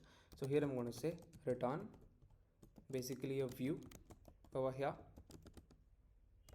and inside the view we're going to have one more view. So inside this view, I'm going to initialize my text and then show the employee name. So here I'm going to say item dot employee name. So I'm just going to show the first character of the employee name. So I'm just going to say employee name dot character at, we have this method of 0. Okay, and we're going to give the style for the view. So I'm going to say style. It's basically going to have a width of 50 and then a height of 50. It's going to have a slight border radius of 8, and we're going to give it some internal spacing, that is a padding of 10, and it's going to have a different background color of this color code, that is 4B6CB7. all right, and we're going to say align items of center and justify content of center as well. So we're going to give the style for the outermost view. So I'm going to say style. It's going to have a margin vertical of 10. It's going to have a gap of 10, and we're going to give it a flex direction of row. Okay, and after this view we're going to have one more view where we are going to show the employee name and the employee ID. So we're going to do that over here. So again we're going to have two texts. So the first one is going to say item dot employee name, and the second text is going to say item dot employee ID. So all of them is present inside of the data. You can just console.log it and look into it. So we're going to say even designation as well, item dot designation, and the item dot, they should be inside of parentheses. So I'm going to say item dot employee ID. So yeah, let's format once. Okay, and let's save the file. So as you can see, we are able to see my profile, and we are able to see the first character over here. So let us give the style for basically the text over here. So I'm going to say style. So it's going to have a font size of let's say 16 and a font weight of bold. So font weight of bold, and for this text it's going to have the color of white. That is for the first character, for the first character that we are displaying. So I'm going to say style over here. So it's going to have a color of white, and it's going to have a font size of 16, just like this. And I'm going to give the same piece of styling for, I mean no, we're going to just give it margin top for the second text. So I'm going to say margin top of let's say 5, and it's going to have a color of gray. So yeah, we could save the file now. So as you can see, we are able to see that. Okay, so the same condition is going to work. So if you want, you can add more employees over here, and as soon as you know type something inside of the search bar, automatically that particular search result is going to show, because it's going to match this particular condition. So since we have only one employee, it has to show that itself. Okay, so even if I enter the first three characters of the employee name, so let's say I'm going to enter over here.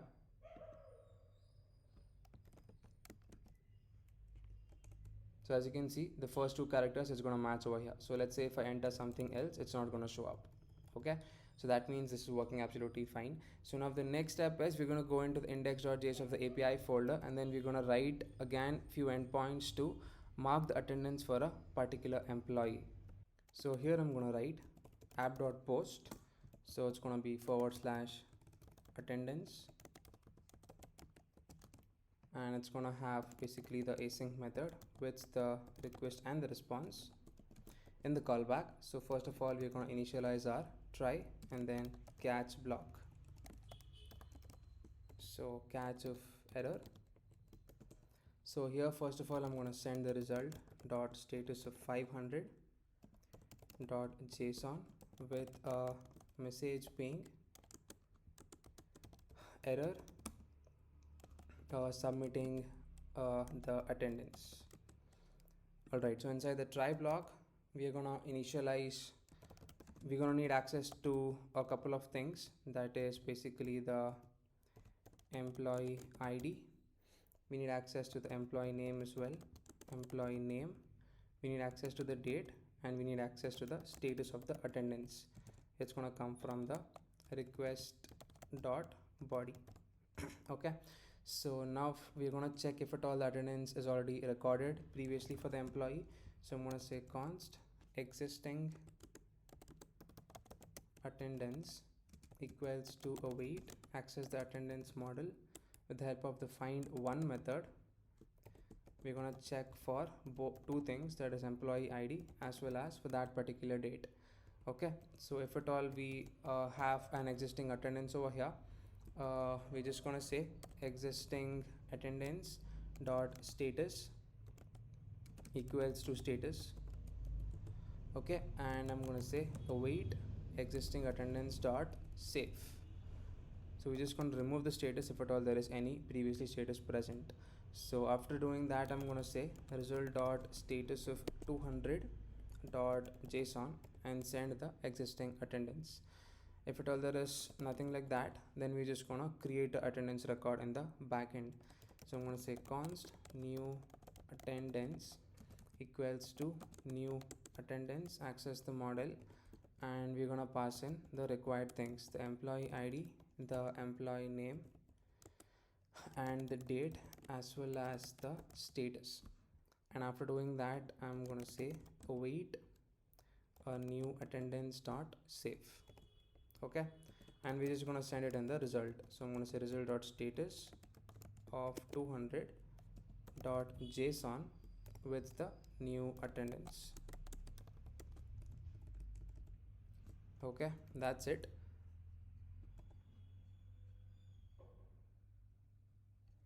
So format once and save the file. So now we're going to write the next endpoint for getting the attendance for a particular date that will be showing it in the attendance report or somewhere like that. So I'm going to say app.post, app.get. It's going to be again /attendance. It's going to have the async method with the request and the response in the callback. So first of all, we're going to initialize our try catch block. So I'm going to say try and then catch of error. So here in the error block I'm going to say result dot status of 500 dot json with a message being error fetching attendance. So here in the try block we need access to the date, so I'm going to say const date equals to request dot query. All right, so we are going to find the attendance records with that particular specified date that is there in the UI screen. So here I'm going to say const attendance data equals to await access attendance model dot with the help of find method.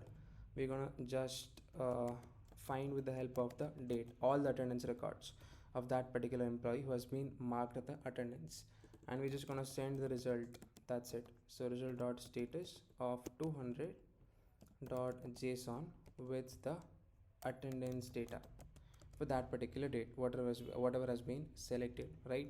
So that's it. So I think we could write the final endpoint also now itself, that is to get the report. That's the final step to show in the summary report page. So let's write that also. So I'm going to say app.get, it's going to be attendance report for all the employees. So it's going to be again the async method with the request and the response. Okay, so this might be a bit difficult because there are a lot of operators being used, because even I am new to all of these operators. So I'm going to say try and then catch block.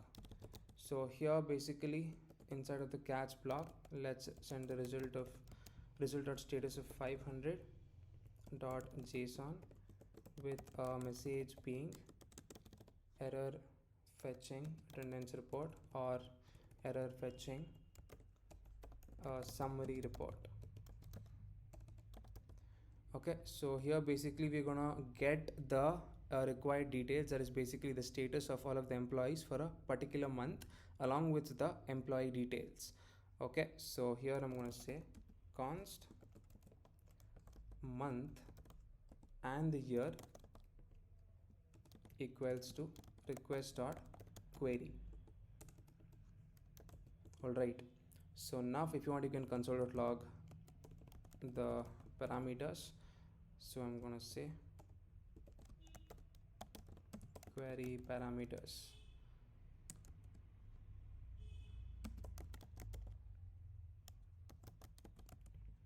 This is gonna be month and then year. All right, so yeah, after this we're going to calculate the start date and the end date of a month, because in the report we're going to show the report for a particular month that is selected, right? So here I'm going to say const start date equals to, so first of all we're going to initialize moment, so basically we're going to install that. So let's come over here and I'm going to say yarn add moment. So let's give it some time to install. Okay, so this has been installed, so let's import it at the top. So I'm going to say const moment equals to require moment, and let's come down over here and I'm going to say const start date equals to access the moment, and we're going to make use of this condition. Basically first of all make use of backticks. So I'm going to say $year to $month of 01 comma this particular formatted value, that is year, month, and then day dot start of the month. So all of this you would get in the documentation of moment. So according to whatever details we want, we're going to format it to that particular value and convert it into the to date.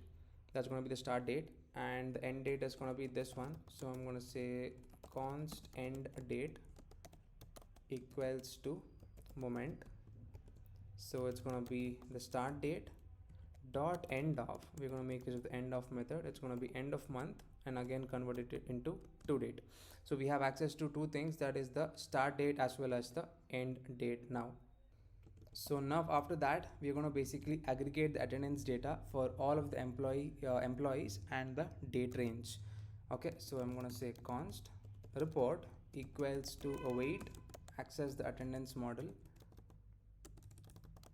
and to the attendance model we're going to apply the aggregate method. Okay, so first of all we're gonna apply the match operator because we need the data that is required, that is matching the month as well as the year as well. So I'm gonna say dollar match, and we're gonna write in the dollar expr. So I'm gonna say dollar expr, and over here we're gonna apply the AND operator. So here I'm going to say dollar equals to, it's going to match, it should match this particular condition that I'm going to write, that is dollar month, that is coming from the request.query. So dollar month is going to be, here I'm going to write date from string is going to be equal to date string, it should match the dollar date. Okay, and apart from that we're gonna pass in one more value, that is the parse int of the request dot query dot month. Okay, I think this should come after over here. Now similarly we did it for the month, now we're just going to do the same thing for the year. So I'm going to paste it over here. So again dollar equal to, so we're going to say date from string is should be equal to the date string of the date, and we're going to apply the %int value for the year. So it's going to match for the required month and year that we've submitted the attendance, and it's going to fetch the data. And apart from that we need to group as well, and we need to show the number of days the employee is present, absent, or a half day, or basically a holiday, right? So that's going to happen after this one. So after match I'm going to say, I'm going to apply the next one, that is the group. So it's going to be dollar group, so dollar group, so underscore id is going to be dollar employee id. Okay, so we're going to access the first one, that is if at all it is present. So I'm going to apply the sum operator, and we're going to apply the condition over here. So I'm going to say dollar condition, so it's going to be if at all, we're going to apply the equals to operator. So if equal, that means we're going to apply the condition that if the status equals to present, so here we're going to say present, then over here I'm going to write 1, else it's going to be 0 itself. So as and when you find present for this particular date and year, then it's gonna keep on adding 1 to that particular employee's details. So let's format once. So it's going to be the same thing for the next one as well. So I'm going to write absent over here. So absent, again I'm going to write dollar sum, and again I'm going to write the dollar condition that if at all status equals to absent, then 1, else it's going to be 0. Okay, so similarly I'm going to paste for the remaining things, that is the half day and the holiday. So as you can see, we have written the same piece of code for the half day as well as the holiday. So now we have only the details, that is the number of days the employees are present based on whatever status it is. So along with this we also need to get the employee details as well, right?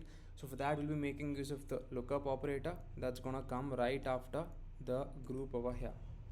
Okay, so I know this is a kind of dry kind of topic because even I'm new to all of these operators. Okay, so you can look into the lookup operator, the unwind operator, and with the help of this we're going to basically fetch the employee name, the designation, the salary, as well as the employee ID. Okay, so after that inside of the result we're going to send the response. So here I'm going to say result dot status of 200 dot json of basically the report.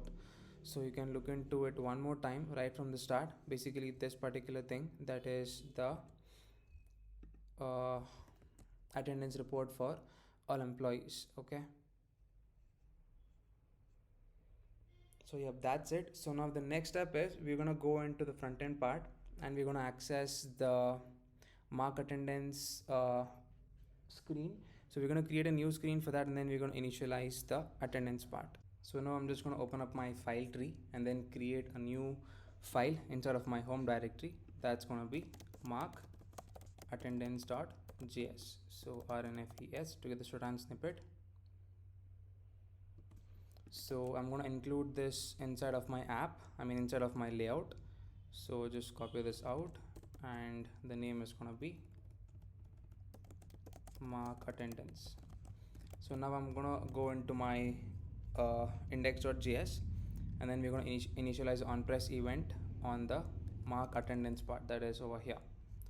So I'm gonna just copy down this, and instead of employees it's gonna be mark attendance. Okay, so save the file and let's give this a try. So as you can see, we are coming correctly to the mark attendance screen. So here at the top we are going to show the particular date. So basically we are going to show today's date itself, and we will have two icons towards the left and right, and we can go to the previous date and we can go to the next date as well. So we're going to mark the attendance for that particular date. So let's head over to the mark attendance screen, and over here first of all let's access the state. So I'm going to say first of all const current date comma set current date equals to use state, and initially I'm going to initialize it to moment. Okay, so let's import use state as well as moment.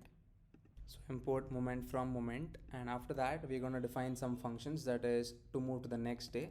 So I'm going to say const go to next day equals to arrow function, and here I'm going to say const next date equals to access moment, and we have the current date being initialized, that is there inside of state. I'm going to say current date with the help of add method. I'm going to say add 1, and here I'm going to pass in days. You would get to know how to do this in the documentation if you check out.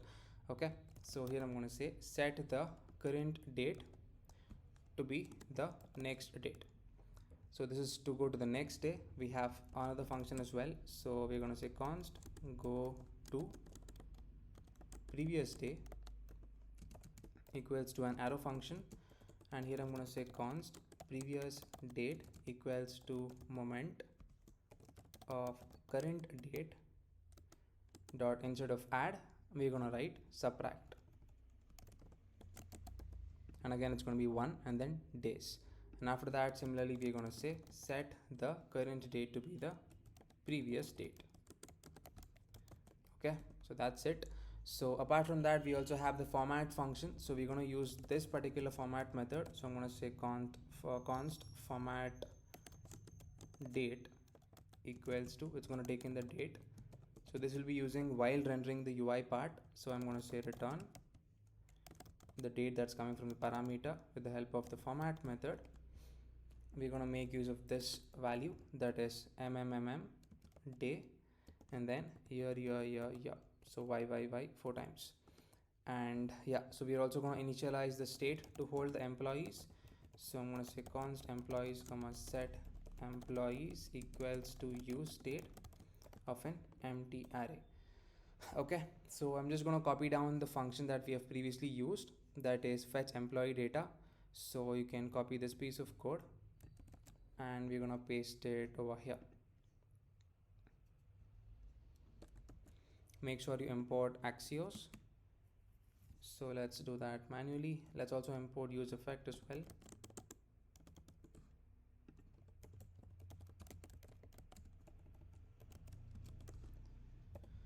Okay, so yeah, this function should give us the employee details, right? So apart from that we're also gonna initialize the state for the attendance as well. So I'm gonna say const attendance comma set attendance equals to use state, of an empty array. So initially we should get empty because there are no attendance marked for any of the employees that are present. Okay, so I'm going to initialize my function over here. So I'm going to say const fetch attendance data equals to a async function. Okay, so I'm going to initialize my try and then catch block. So I'm going to say try and then catch of error. So here I'm going to say console.log of error fetching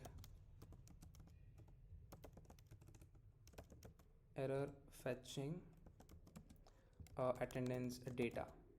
Okay, with that particular error, and inside the try block I'm going to initialize my response. So I'm going to say const response equals to await axios dot get method, and this is going to be the URI. So I'm going to say make use of backticks and http / localhost 8000 / attendance, and we're going to pass in the params. So I'm going to say params, that's in the form of an object. So I'm going to say date, it's going to be current date dot format, and it's going to be the same thing whatever we've used previously, that is this one. So let's copy that out and we're going to paste it over here. Okay, that's it, and we're going to format it once. And after that I'm going to say set the attendance data to be the response.data.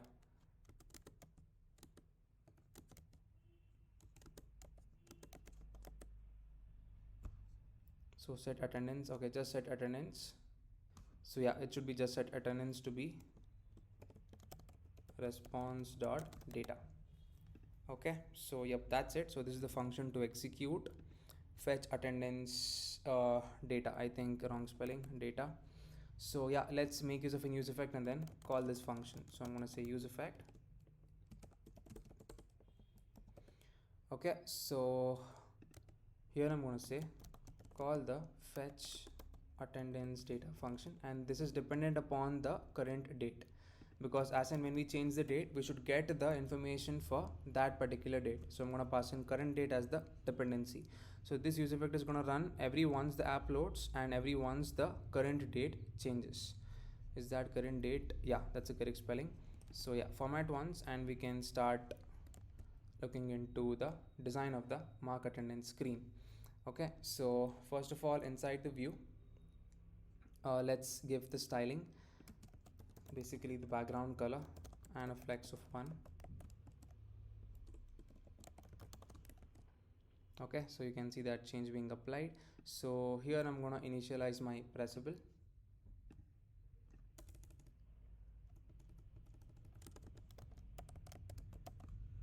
So you can import pressable from React Native as such and initialize the view. So this view is going to have basically the 3 icons, the and design icon, that is the left icon, right icon, and the current date. So let's go over here, search for, let's say, left. That's going to come from and design. We're going to use this one. So import the icon family first. So copy it over here.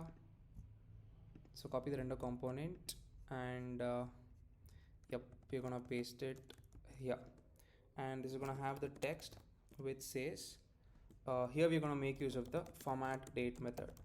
So format date of the current date. So basically it's gonna give us today's date. So again, copy the and design. So instead of left, it's gonna be right this time. So save the file. As you can see, today's date is this one, and left icon and the right icon. So we're gonna give the style for the view over here. So I'm gonna say style. So I'm gonna say flex direction of row, align items of center. I'm gonna give it a gap of 10 between all of the children, and I'm gonna give it a margin left. So margin left of auto, and then a margin right of auto as well. Okay, and I'm gonna give it a margin vertical. So margin vertical of 20. So yep, let's save the file and let's look into it. So as you can see, we're able to see the correct date. Okay, so if you press on the right icon, it should go to November 2nd. Okay, it's not working. Okay, because we've not given any on press on the icon, right? So here I'm going to say on press. Here it should say go to next day, and let's copy this on press. Here I'm going to paste it. It should say go to the previous day. Okay, so now let's press on the right icon because we have the on press initialized. It should show as November 2nd. So as you can see, November 2nd, and if you press on the back icon, it should show November 1st. Okay, so that is working absolutely fine. So now the next step is we're gonna map over all of the employees, all right, and then we're gonna just show it. So I'm gonna say view. Here to the view, I'm gonna give it some margin horizontal. So style margin horizontal of 12, and here I'm gonna map over my employees data. So just one data should come because we've not added any more in the backend. So we're gonna map over this. We have already set up the function for this. So here I'm gonna say employees.map for every item and then the index. We're gonna return a pressable over here. Okay, so inside the pressable, I'm just going to copy the same thing that we have done previously. So inside the search results, so just copy down this view, come back over here, paste it. So that's the first thing that we're going to show. That is the first character of the employee name. And yeah, apart from that, we're also going to show basically the two details, that is employee name along with the designation as well as the employee ID, that is this piece of code. So just copy that down and we're gonna paste it just below the view. Okay, so format once, and for the pressable we're gonna have the style written. So target the style over here, and we're gonna say basically a flex direction of row, align items of center, and we're going to give it a gap of 10, the same style that we have given previously. So save the file. So as you can see, we're able to see the first employee being shown on the screen because we have only one employee. I think you can add a couple of employees. I'll also add a couple of employees, and then we should be seeing a few more details below. So let's give the key for this. So for the pressable, key is going to be index. Okay, so index. Yeah, so now the next step is we're going to create an on press event on this particular pressable, and we're going to navigate to the user page. For that particular user we're going to create a page, and we're going to show the different details of the user and along with the 4 status of the attendance, that is present, absent, half day or a holiday. And then we're going to create an on press event on the submit attendance button, and then we're going to implement this. So first of all, I'm going to add some details in the backend, that is for the employees, and then come back and implement the on press function for the pressable over here. So I've added 2 more user details over here, as you can see, and the same is stored inside of the backend. So now I need to create one more screen to show all of the user details to mark the attendance for that particular user. So I'm going to say user.js, then rnfes to get the shorthand snippet. Save the file. So we're going to use the same user over here into the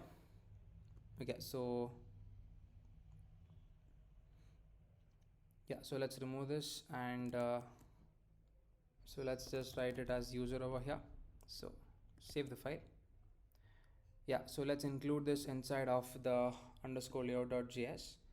So I'm just gonna say one more screen, and it's gonna be user.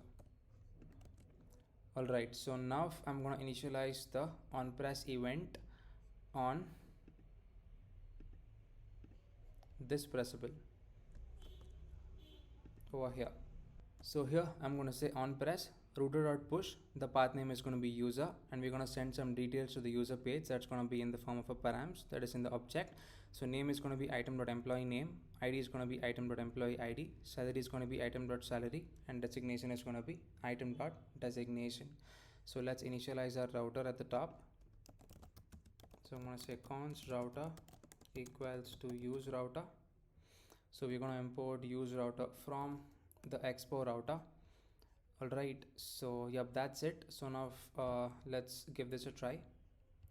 Save the file, and let's press on the first one.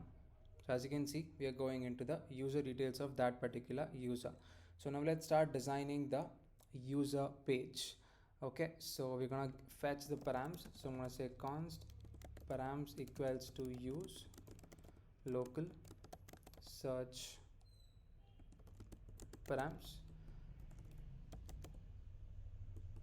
So make sure you import that from Expo Router. And here also I'm gonna initialize the same piece of current date and the set current date and the remaining functions as well. It's gonna be the same thing. So make sure you paste it over here. Import moment from moment.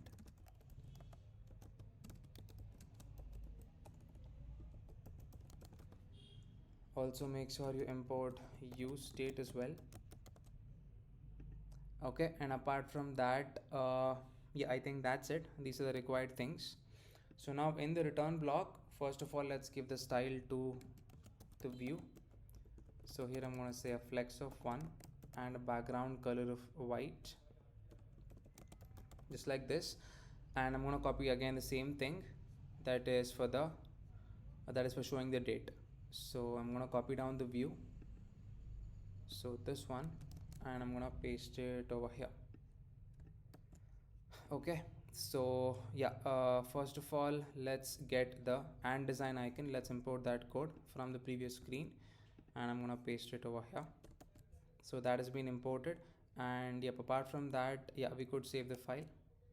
So as you can see, we're able to see the current date being shown for the user screen. So now we're gonna start and design the user screen. So after the view, I'm gonna initialize my pressable over here. So import pressable from React Native. So this is in turn gonna have one more view. Okay, so this view is gonna have again the text. So again, I'm just gonna copy down the same thing that we have done previously. So you could copy down this particular view that is going to show the text. That's going to show the first character of the employee name. So instead of item.employee name, it's going to be params.name.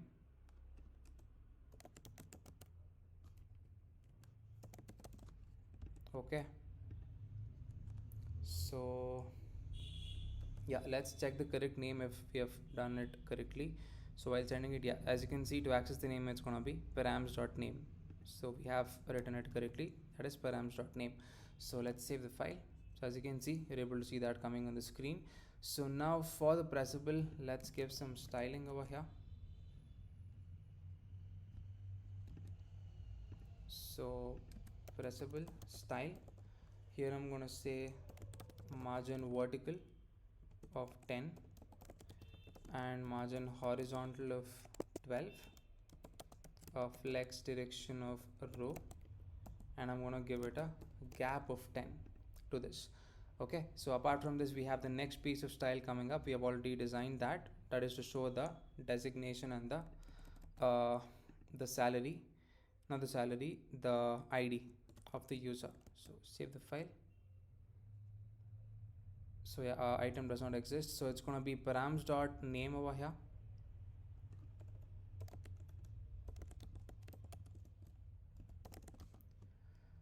And this is going to be params.designation, and this is going to be params.id. So format once, save the file. Let's go to the first one. So as you can see, you're able to see the details of the first user that we have pressed on. So now after that, we're going to show the basic pay that's going to come over here. I think after the pressable, because we have given the flex direction of row, so I'm going to say text. This is going to say a basic pay.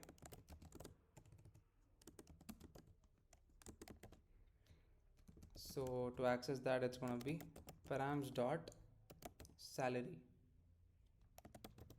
So let's give the style for the text. So I'm going to say style. So it's going to have a font size of 16 and it's going to have a font weight of 500 and it's going to have a margin horizontal of 12. Okay, so as you can see, that's looking better. So now we're gonna design the next part. So here I'm gonna say view. Here this is gonna have a text which says attendance. So attendance. So I'm gonna give the same piece of styling that we gave to the other text. So attendance. So we're gonna give it some letter spacing as well of 3 and a margin top of 7. Okay, yeah, that's looking fine. So now we're gonna initialize the remaining part of the design, that is the view basically. So this view in turn is gonna have the pressable. So I'm gonna say pressable, and this pressable is gonna have basically the icon, right? So first of all, at the top, let's initialize the status of the attendance. So I'm gonna say const attendance status comma set attendance status equals to use state, and I'm gonna give the default as present. Okay, so here we're going to write the condition. Now only we're going to write the condition, that is if at all the attendance status equals to present, then we're going to show this particular icon. Okay, so if it is present, we're going to show the dot circle icon, that is from Font Awesome. So let's go over here and search for dot circle, that is, let's say Font Awesome, this one, or this one.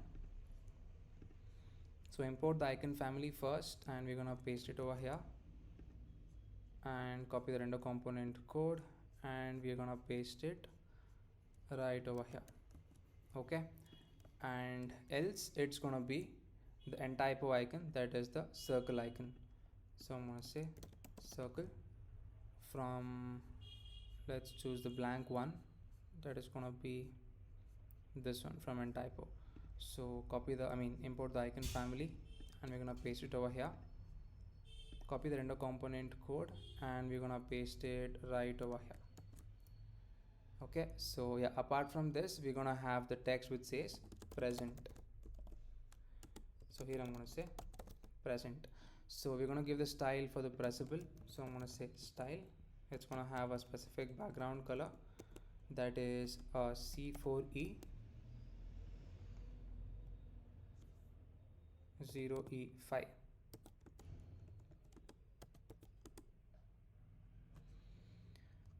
It's gonna have some internal spacing, that is padding of 10, and it's gonna have a slight border radius of 8, and we're gonna give it a flex direction of a row, align items of center, and it's gonna have a gap of 10 and a flex of 1. Okay, so I'm gonna save the file now. So okay, we're not able to see the icon as well. So yeah, I think instead of C4 I've given CD.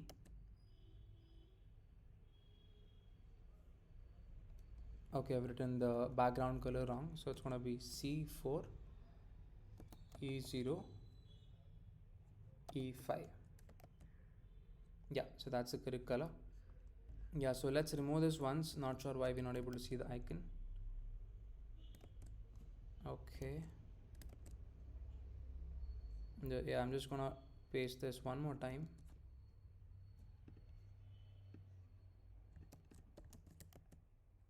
Okay, nothing seems to happen. Yeah, so let's remove the flex of 1, maybe because of that it's causing the error. Yeah, that's looking better. So now we're going to give flex of 1 once we design the next part of it as well. So yeah, let's just copy this down one more time and make the change. So over here, instead of present, it's going to be absent. Okay, and let's make the change here as well. This is going to say absent. Now let's go to the top view that contains two of the pressables, that is this view, and I'm going to give the style for this. So here I'm going to say a flex direction of row and align items of center, and I'm going to give it a gap between the two children, that is gap of 16, and a margin vertical of 10. So save the file. So now we're going to give the flex of 1 so that it takes up equal space, that is, it takes up the entire screen width. So flex of 1 for this pressable and for this one as well. So currently, since by default present is selected, so we are able to see the dot circle icon for that. So yep, let's also give margin vertical, margin horizontal for this particular view. So I'm going to say margin horizontal of 12. So let's remove margin horizontal from the attendance because we've given it to the view. Okay, so I'm just gonna copy down this view one more time and then paste it over here. Okay, and then later make the changes. So after absent, it's gonna be a half day. So this is gonna be if it equals to half day. Okay, and here also we're gonna make it half day. So this is gonna be a holiday. So I'm gonna say holiday, and over here also we're gonna make the change, that is holiday. So save the file. So as you can see, you're able to see the 4 options being seen in the screen. So now we're going to initialize the on press event on basically all of the pressables and then set the attendance status. So let's do it for the first one, that is for present, that is over here. So I'm going to say on press, take in a function, and here I'm going to say set the attendance status to be present. Okay, so same thing, just copy down and paste it over here. So this is gonna be absent, so absent, and for the next one it's gonna be half day. So here I'm gonna say half day, and yeah, for the final one it's gonna be a holiday. So holiday. Alright, save the file. So now let's give this a try. So if at all I press on any one of the options, that should get selected. Yeah, I think that's looking absolutely fine. Okay, so after this we have one small piece of design that's going to come right after the view. Yeah, so you can pretty much copy that down. So we have just initialized a view over here which contains 2 text inputs, the first one and the second one, and we have given the basic style that we used to give usually, that is flex selection of row, item center, and gap of 10. And this is the style required for the text input. We have given flex of 1 so that it takes up equal screen width. Okay, so after that we have the final thing, that is to submit the attendance. So I'm going to say pressable. It's going to have a text which says submit attendance, and we're going to give the style for the pressable. So here I'm going to give it some internal spacing, that is padding of 15, and we're going to give it a different background color, that is 00C6FF, and I'm going to give it a specific width of 200, and we're going to give it margin left of auto and margin right of auto and margin top of 30. All right, and we're going to give it a border radius of 6. Okay, yep, that's looking fine. So I'm going to save the file. So as you can see, that has come to the center part of the screen. So for the text, we're going to give it a color of white and we're going to push it towards the center. So I'm going to say style text align of center, and I'm going to give it a color of white, and I'm going to give it a font weight of 500. Yep, so that's looking fine. So now the final step is we're going to initialize the on press event on the submit button. So I'm going to say on press equals to submit attendance. Okay, so let's initialize this function right at the top over here. So I'm going to say const submit attendance equals to a async function,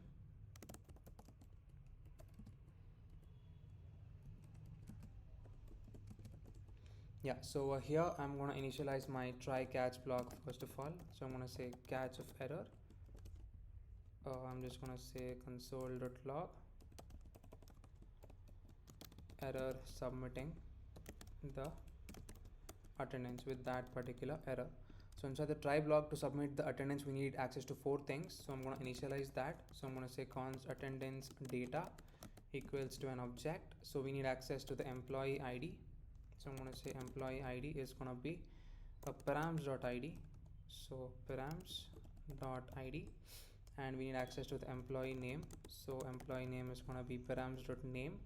We need access to the date. That's going to be current date dot format. We need to pass in the same format method that we've used previously. So it's going to be 4 times m, and it's going to have a d, and 4 times y. And status of course is stored inside of the attendance status, that is the state. So let's write that correctly. Status is going to be attendance status. So that's it. So after this we are going to initialize our response value. So I'm going to say const response equals to await Axios, import Axios from Axios.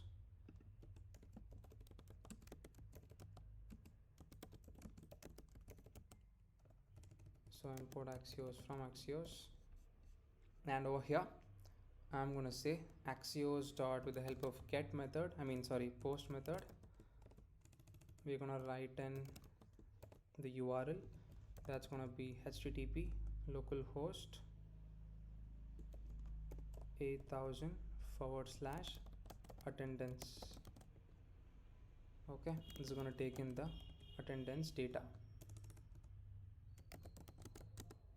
Okay, so after doing this, we're just gonna give a console message if at all everything is worked out correctly. So here I'm gonna say if at all the response dot status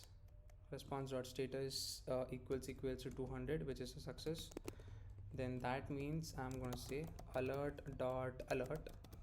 So make use of backtext, and here I'm gonna write attendance successfully submitted, or attendance submitted successfully for this particular user. That's going to be params.name.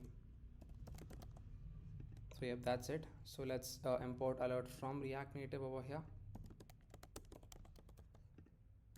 Okay, so yep, that's it. So hopefully if everything is correct, we should be seeing that alert box, and we should be able to see the attendance record also in the backend. So let's present itself, and I'm going to present submit attendance. As you can see, attendance submitted successfully for this particular username. So let's go check that out in the backend once. Okay, so if you check out the attendance schema, we should be having a first record. As you can see, date November 1, employee name, employee ID, the status is present. Okay, so with the help of this, you could do the same thing for the other employees as well. So now the next step is, if you go back to the previous screen, we have to show the status for that particular day, right? So I'm going to go back to the previous screen. Alright, so over here, as I told, for November 1, for this user has been marked present, right? So over here we should show P. So to do that, we are already fetching the attendance that is over here, that is inside of the mark attendance screen. If you check out this code, as you can see, we are already fetching the attendance, but while mapping over here, that is over here, we're just mapping over the employees. Okay, so we need to work out in such a way that we have access to both the attendance status as well as the employee data, right? So to do that, first of all, we're going to initialize something that is over here. So I'm going to say const employee with attendance equals to, we have access to employees, so I'm going to say employees dot map. So for every employee, here I'm going to say const attendance record equals to, we have access to attendance, that is this one. Okay, wrong spelling of attendance. So So here I'm going to say attendance dot with the help of find method. So for every record, here I'm going to say the record dot employee id should be equal to the employee dot employee id. All right, so here we are just trying to add the attendance along with the employee details, that is along with these details. If at all the attendance has been marked, then that means we're just gonna include it into this particular employee with attendance details. So here I'm gonna say after that return whatever is there instead of the whatever is there in the employee, return that, and apart from that give the status if at all it is present. So to access that I'm going to say if at all attendance record is present, if at all attendance record is present, then just give me the attendance record dot status, else just make it to be empty. That's it. So yep, format once, and we're going to first of all console.log the employee with attendance. So I'm going to say console.log employee with attendance, this one. So now basically with the help of this particular one, that is employee with attendance, we're going to map over that instead of employees, because this is going to have both the status as well as the details of the employees, right? So here I'm going to say employee with attendance dot map. So yeah, at the bottom part we're going to write the condition, that is if at all the item dot status is present for any one of the employees for that particular marked date, then in that case we're going to just show the item dot status dot the first character. All right, so save the file. So as you can see, we are able to see present for that particular date. So now I'm going to save view. For here I'm going to give it a flex of 1, so it pushes towards the rightmost part. Yeah, so this part is working absolutely fine. So you can try putting attendance for others as well, and then automatically you should be able to see the status coming towards the right hand side over here. Alright, so this part has been implemented. So now the next and final part is to show the attendance summary report, right? So for that we're going to initialize a new screen first of all, and then just start designing the screen, and then show all of the status for that particular month in the form of a table. So now I'm going to open up my file tree and then create my final screen, that's going to be summary.js. So I'm going to say summary.js and then rnfes to get the shorthand snippet. So save the file, and we're going to include this inside of our layout over here. So here I'm going to say summary, just like this, and save the file. So I'm just going to reload the app, and we're going to initialize a on press event on the summary report. So you can just copy this down, and where we have the summary report, that is over here, we're going to initialize the on press event. Think it's gonna be over here, this one. So over here we're gonna say go to the home and then go to /summary. So save the file and let's reload the app.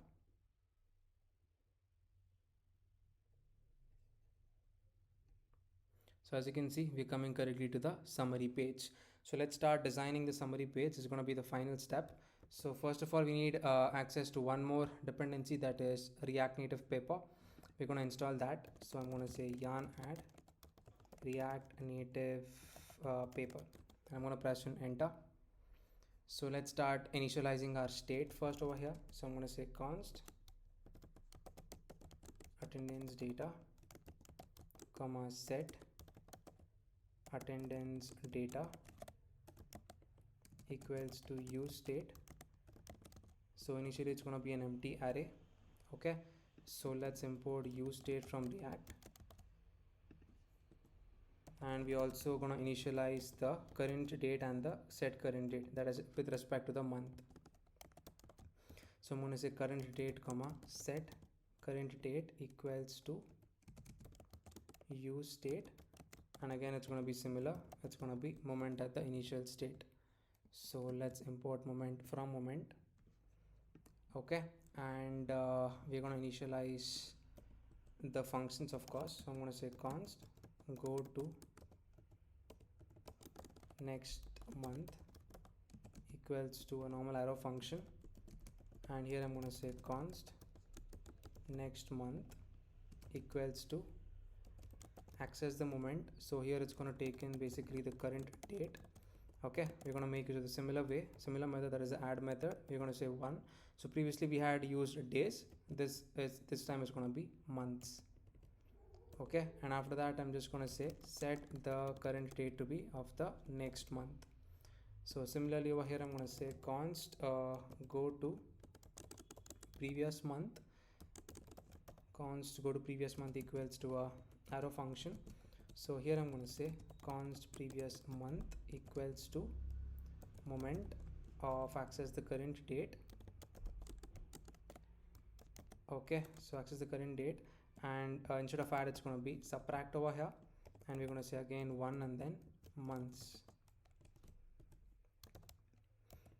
Alright, after this I'm going to say set the current date to be of the previous month, and finally we have the format method to be displayed. So I'm going to say const format date equals to, it's going to take in the date whatever we give in the rendering part, that is return block, and here I'm going to say return the date in this particular format. So I'm going to say date dot format of this particular value, that is 4 times m and then 4 times y. Okay, that's it. So now we're going to initialize the function for getting the attendance data. We have already written the endpoint for it in the previous part of the video.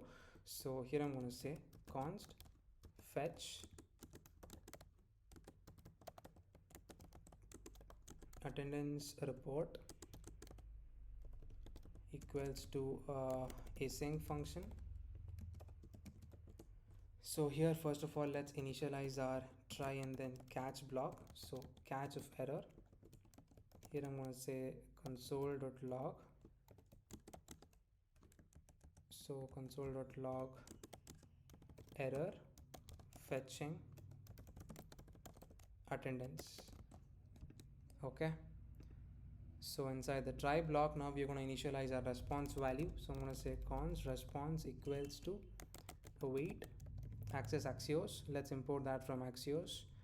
Okay, it's not getting imported. Let's do it manually. So I'm going to say import axios from axios, and we're going to make use of the get method. So we are making use of backtext over here. So it's going to be http localhost 8000 in our case. It's going to be / attendance report. Let's just get that correct value from the index.js file. So it's going to be this one. Okay, I'm going to just paste it over here. There's attendance report for all of the employees. So we're going to pass in the required parameters, that is the month and the years. So I'm going to say params in the object. So month, so this is going to be in the form of the number and not in the form of the letters. That is, if it's October, it's not going to be October, it's going to be the name of the month, I mean the number of the month. And apart from that, for year also it's going to be the number. Alright, and after that here I'm going to say set the attendance data to be response dot data dot the report to access the report array. Okay, so yep, that's it. So if everything has worked out correctly, then that means we should get the correct array with all of the attendance data in it. So here I'm going to say use effect, and we're going to just call it one time. So here I'm going to call the function that is fetch attendance report. Okay, and let's also give a console.log message to check if at all we have the data. So here I'm going to say console.log attendance data. So yeah, let's also import use effect from React, and apart from that I think everything else is imported. Yeah, let's save the file. So once just cut the server and then refresh the app once and then load it up once again, so you'll be getting the correct results over here in the console.log. So now with the help of that, we're going to start designing the summary screen. So firstly I'm going to import my scroll view, and I'm going to use it instead of the normal view over here.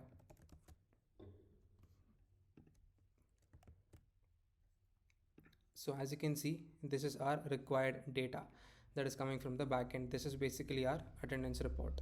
So for the scroll view, I'm going to say style. So currently we're just getting one data because we have only submitted attendance for only a single person that we have shown it earlier.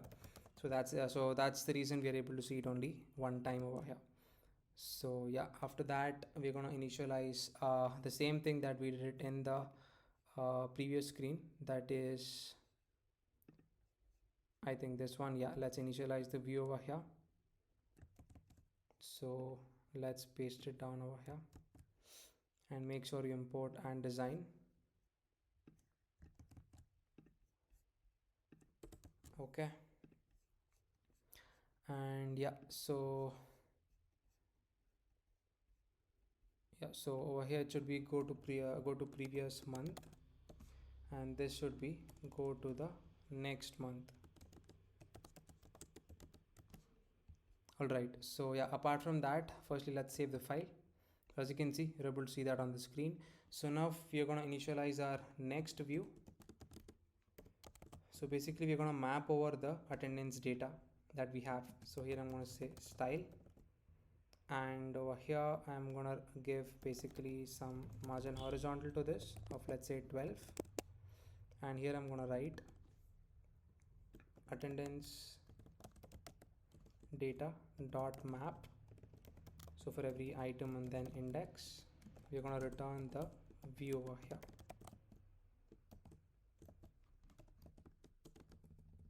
Okay, so yeah, inside this view we're going to have one more view.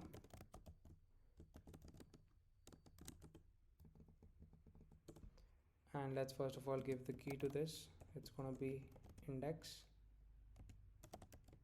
and some margin vertical spacing. So I'm going to say margin vertical of 10. And yeah, so first of all we're just going to import the same design that we have done earlier. That is, first of all we need to show the first character of the employee name. So copy this down, and we're going to paste it inside this particular view. Okay, so it's going to be item dot name. To access the name, it's going to be item dot name, as you can see. So I'm going to say item dot name dot character at 0. So save the file. As you can see, we're able to see that on the screen. So now after that, again we have the remaining details, that is the resignation, the employee name, as well as the ID. So I'm going to paste it below this view. Okay, so for this let's make the change. So instead of employee name, it's going to be item dot name, and this is going to be item dot designation, and this is going to be item dot employee ID. As you can see, that's being present on the screen. So style for this, I'm going to give flex direction of row,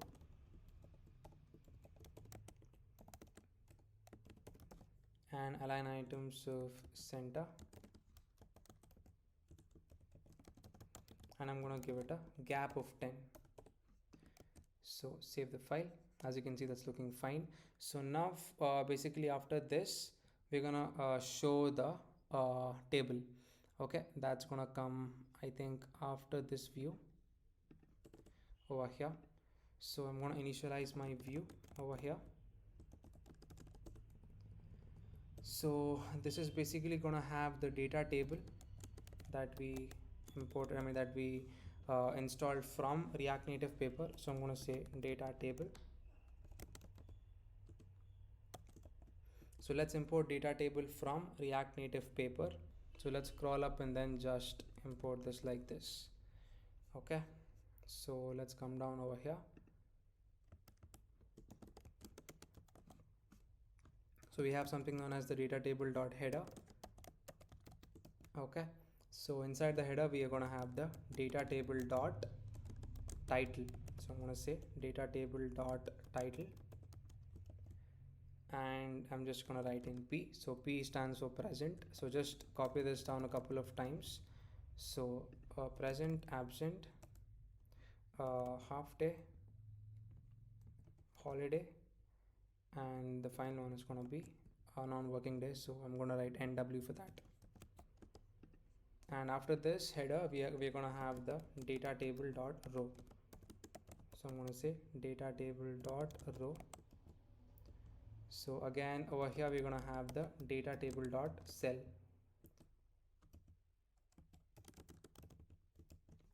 So here we're just going to show all of the values. So I'm going to say item dot present. So I'm just going to copy this down a couple of times, and for the other ones we're just going to hard code it. That's for the non-working day because we do not have that, right? So present, absent, and this is going to be half day, and here also we're just going to hard code it. Let's say 1 or 2, let's say 1, and non-working days, let's give it as 8 per month. Okay, and we're going to give the style for this particular view. So I'm going to say style.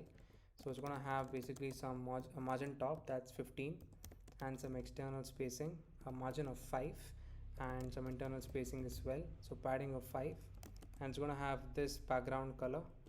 So background color of this one, so it's going to be A1 FFCE, and apart from that it's going to have a slight border radius, so border radius of 5, and save the file.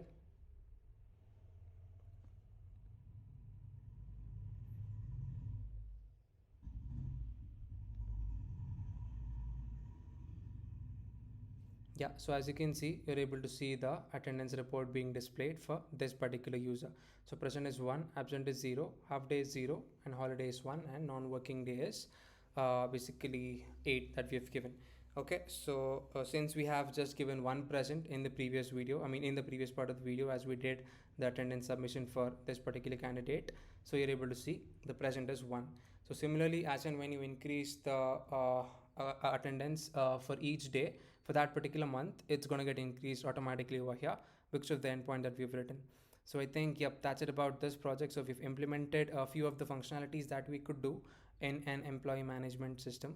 So if you like this video, just hit the like button, and let's see you in the next video, and then thank you for watching.